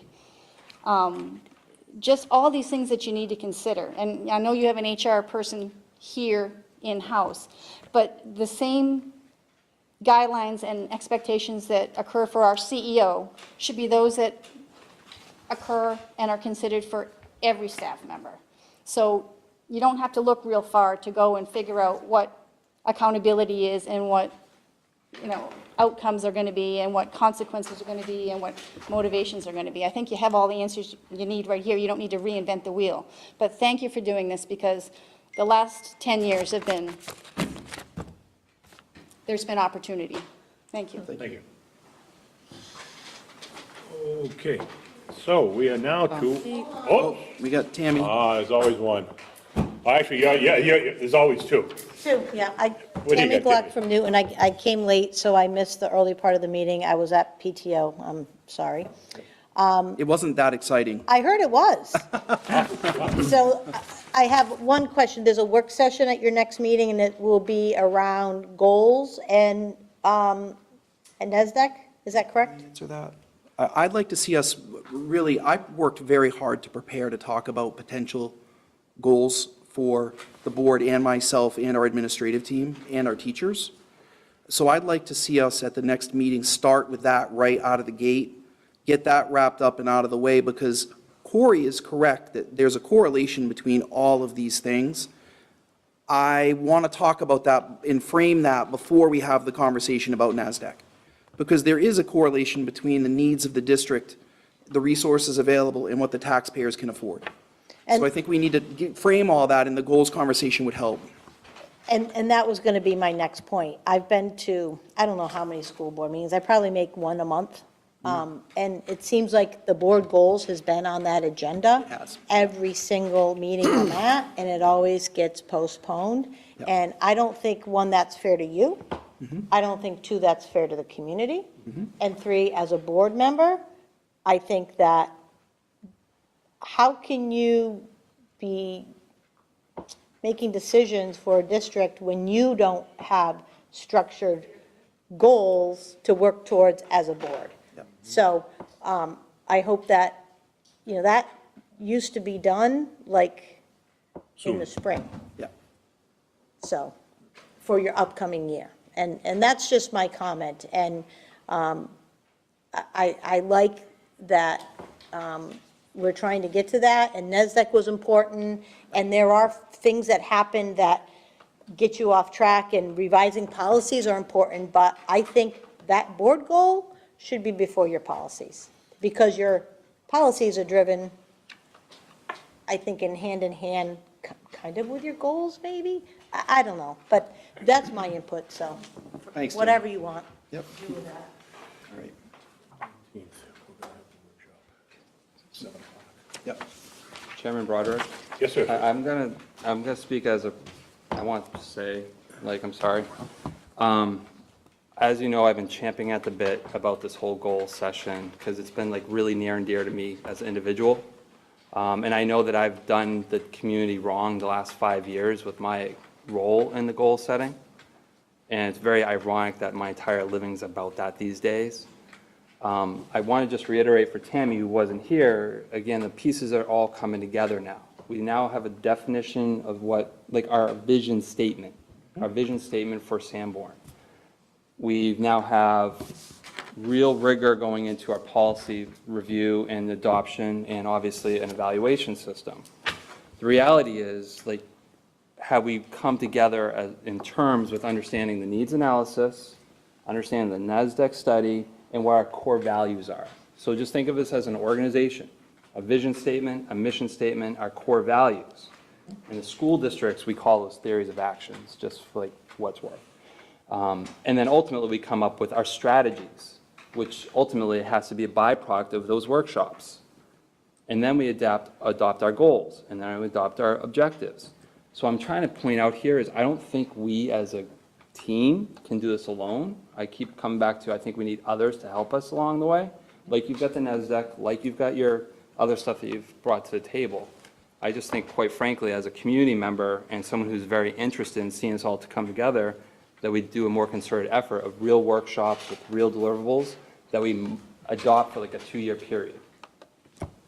I'm just echoing everything that Ms. Sears stated, everything that Ms. Gluck stated, just get everything in a measurable standpoint.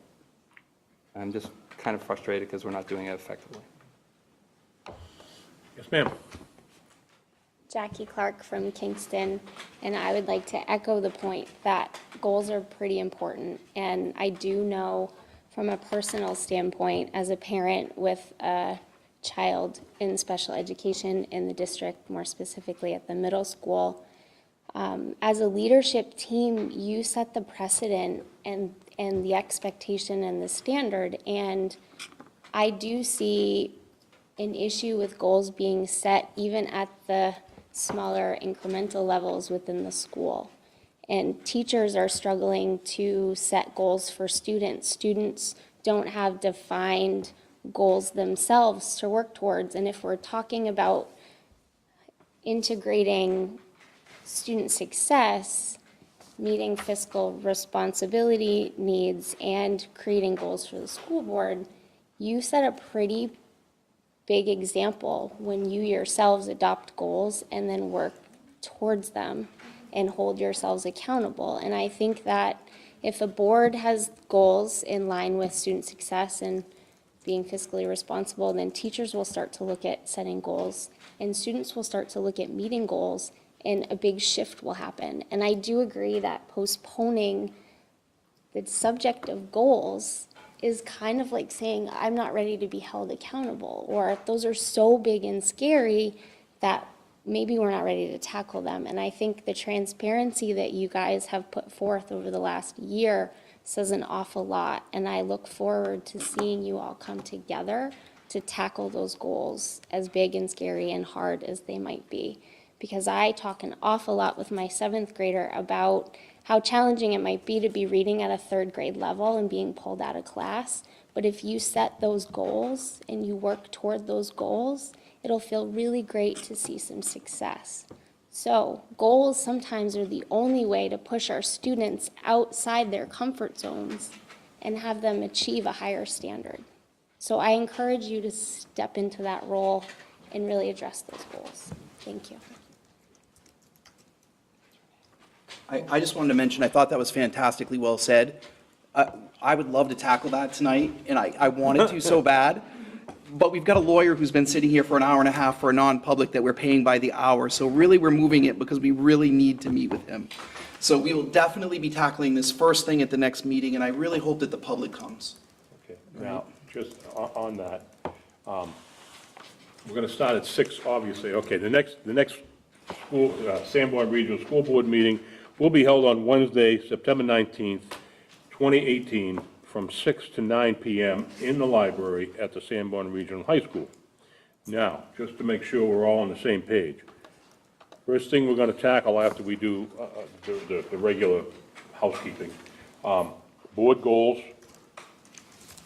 and then the superintendent's evaluation and those policies, right? We'll have to see what else we can get through as far as committee reports and things, because I want to give the maximum amount of time we can. I'm scheduling it for 7 o'clock to 9 for the workshop.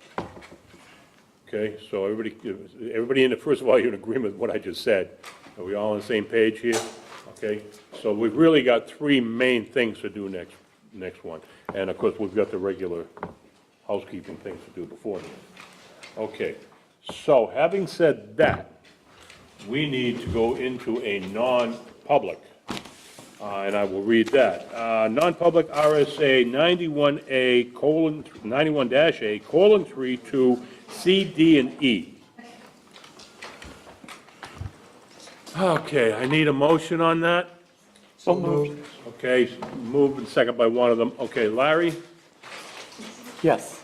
Jim? Yes. Corey? Karen? Yes. Yes, that's unanimous by voice, individual vote. Okay. Thank you, ladies and gentlemen, for coming.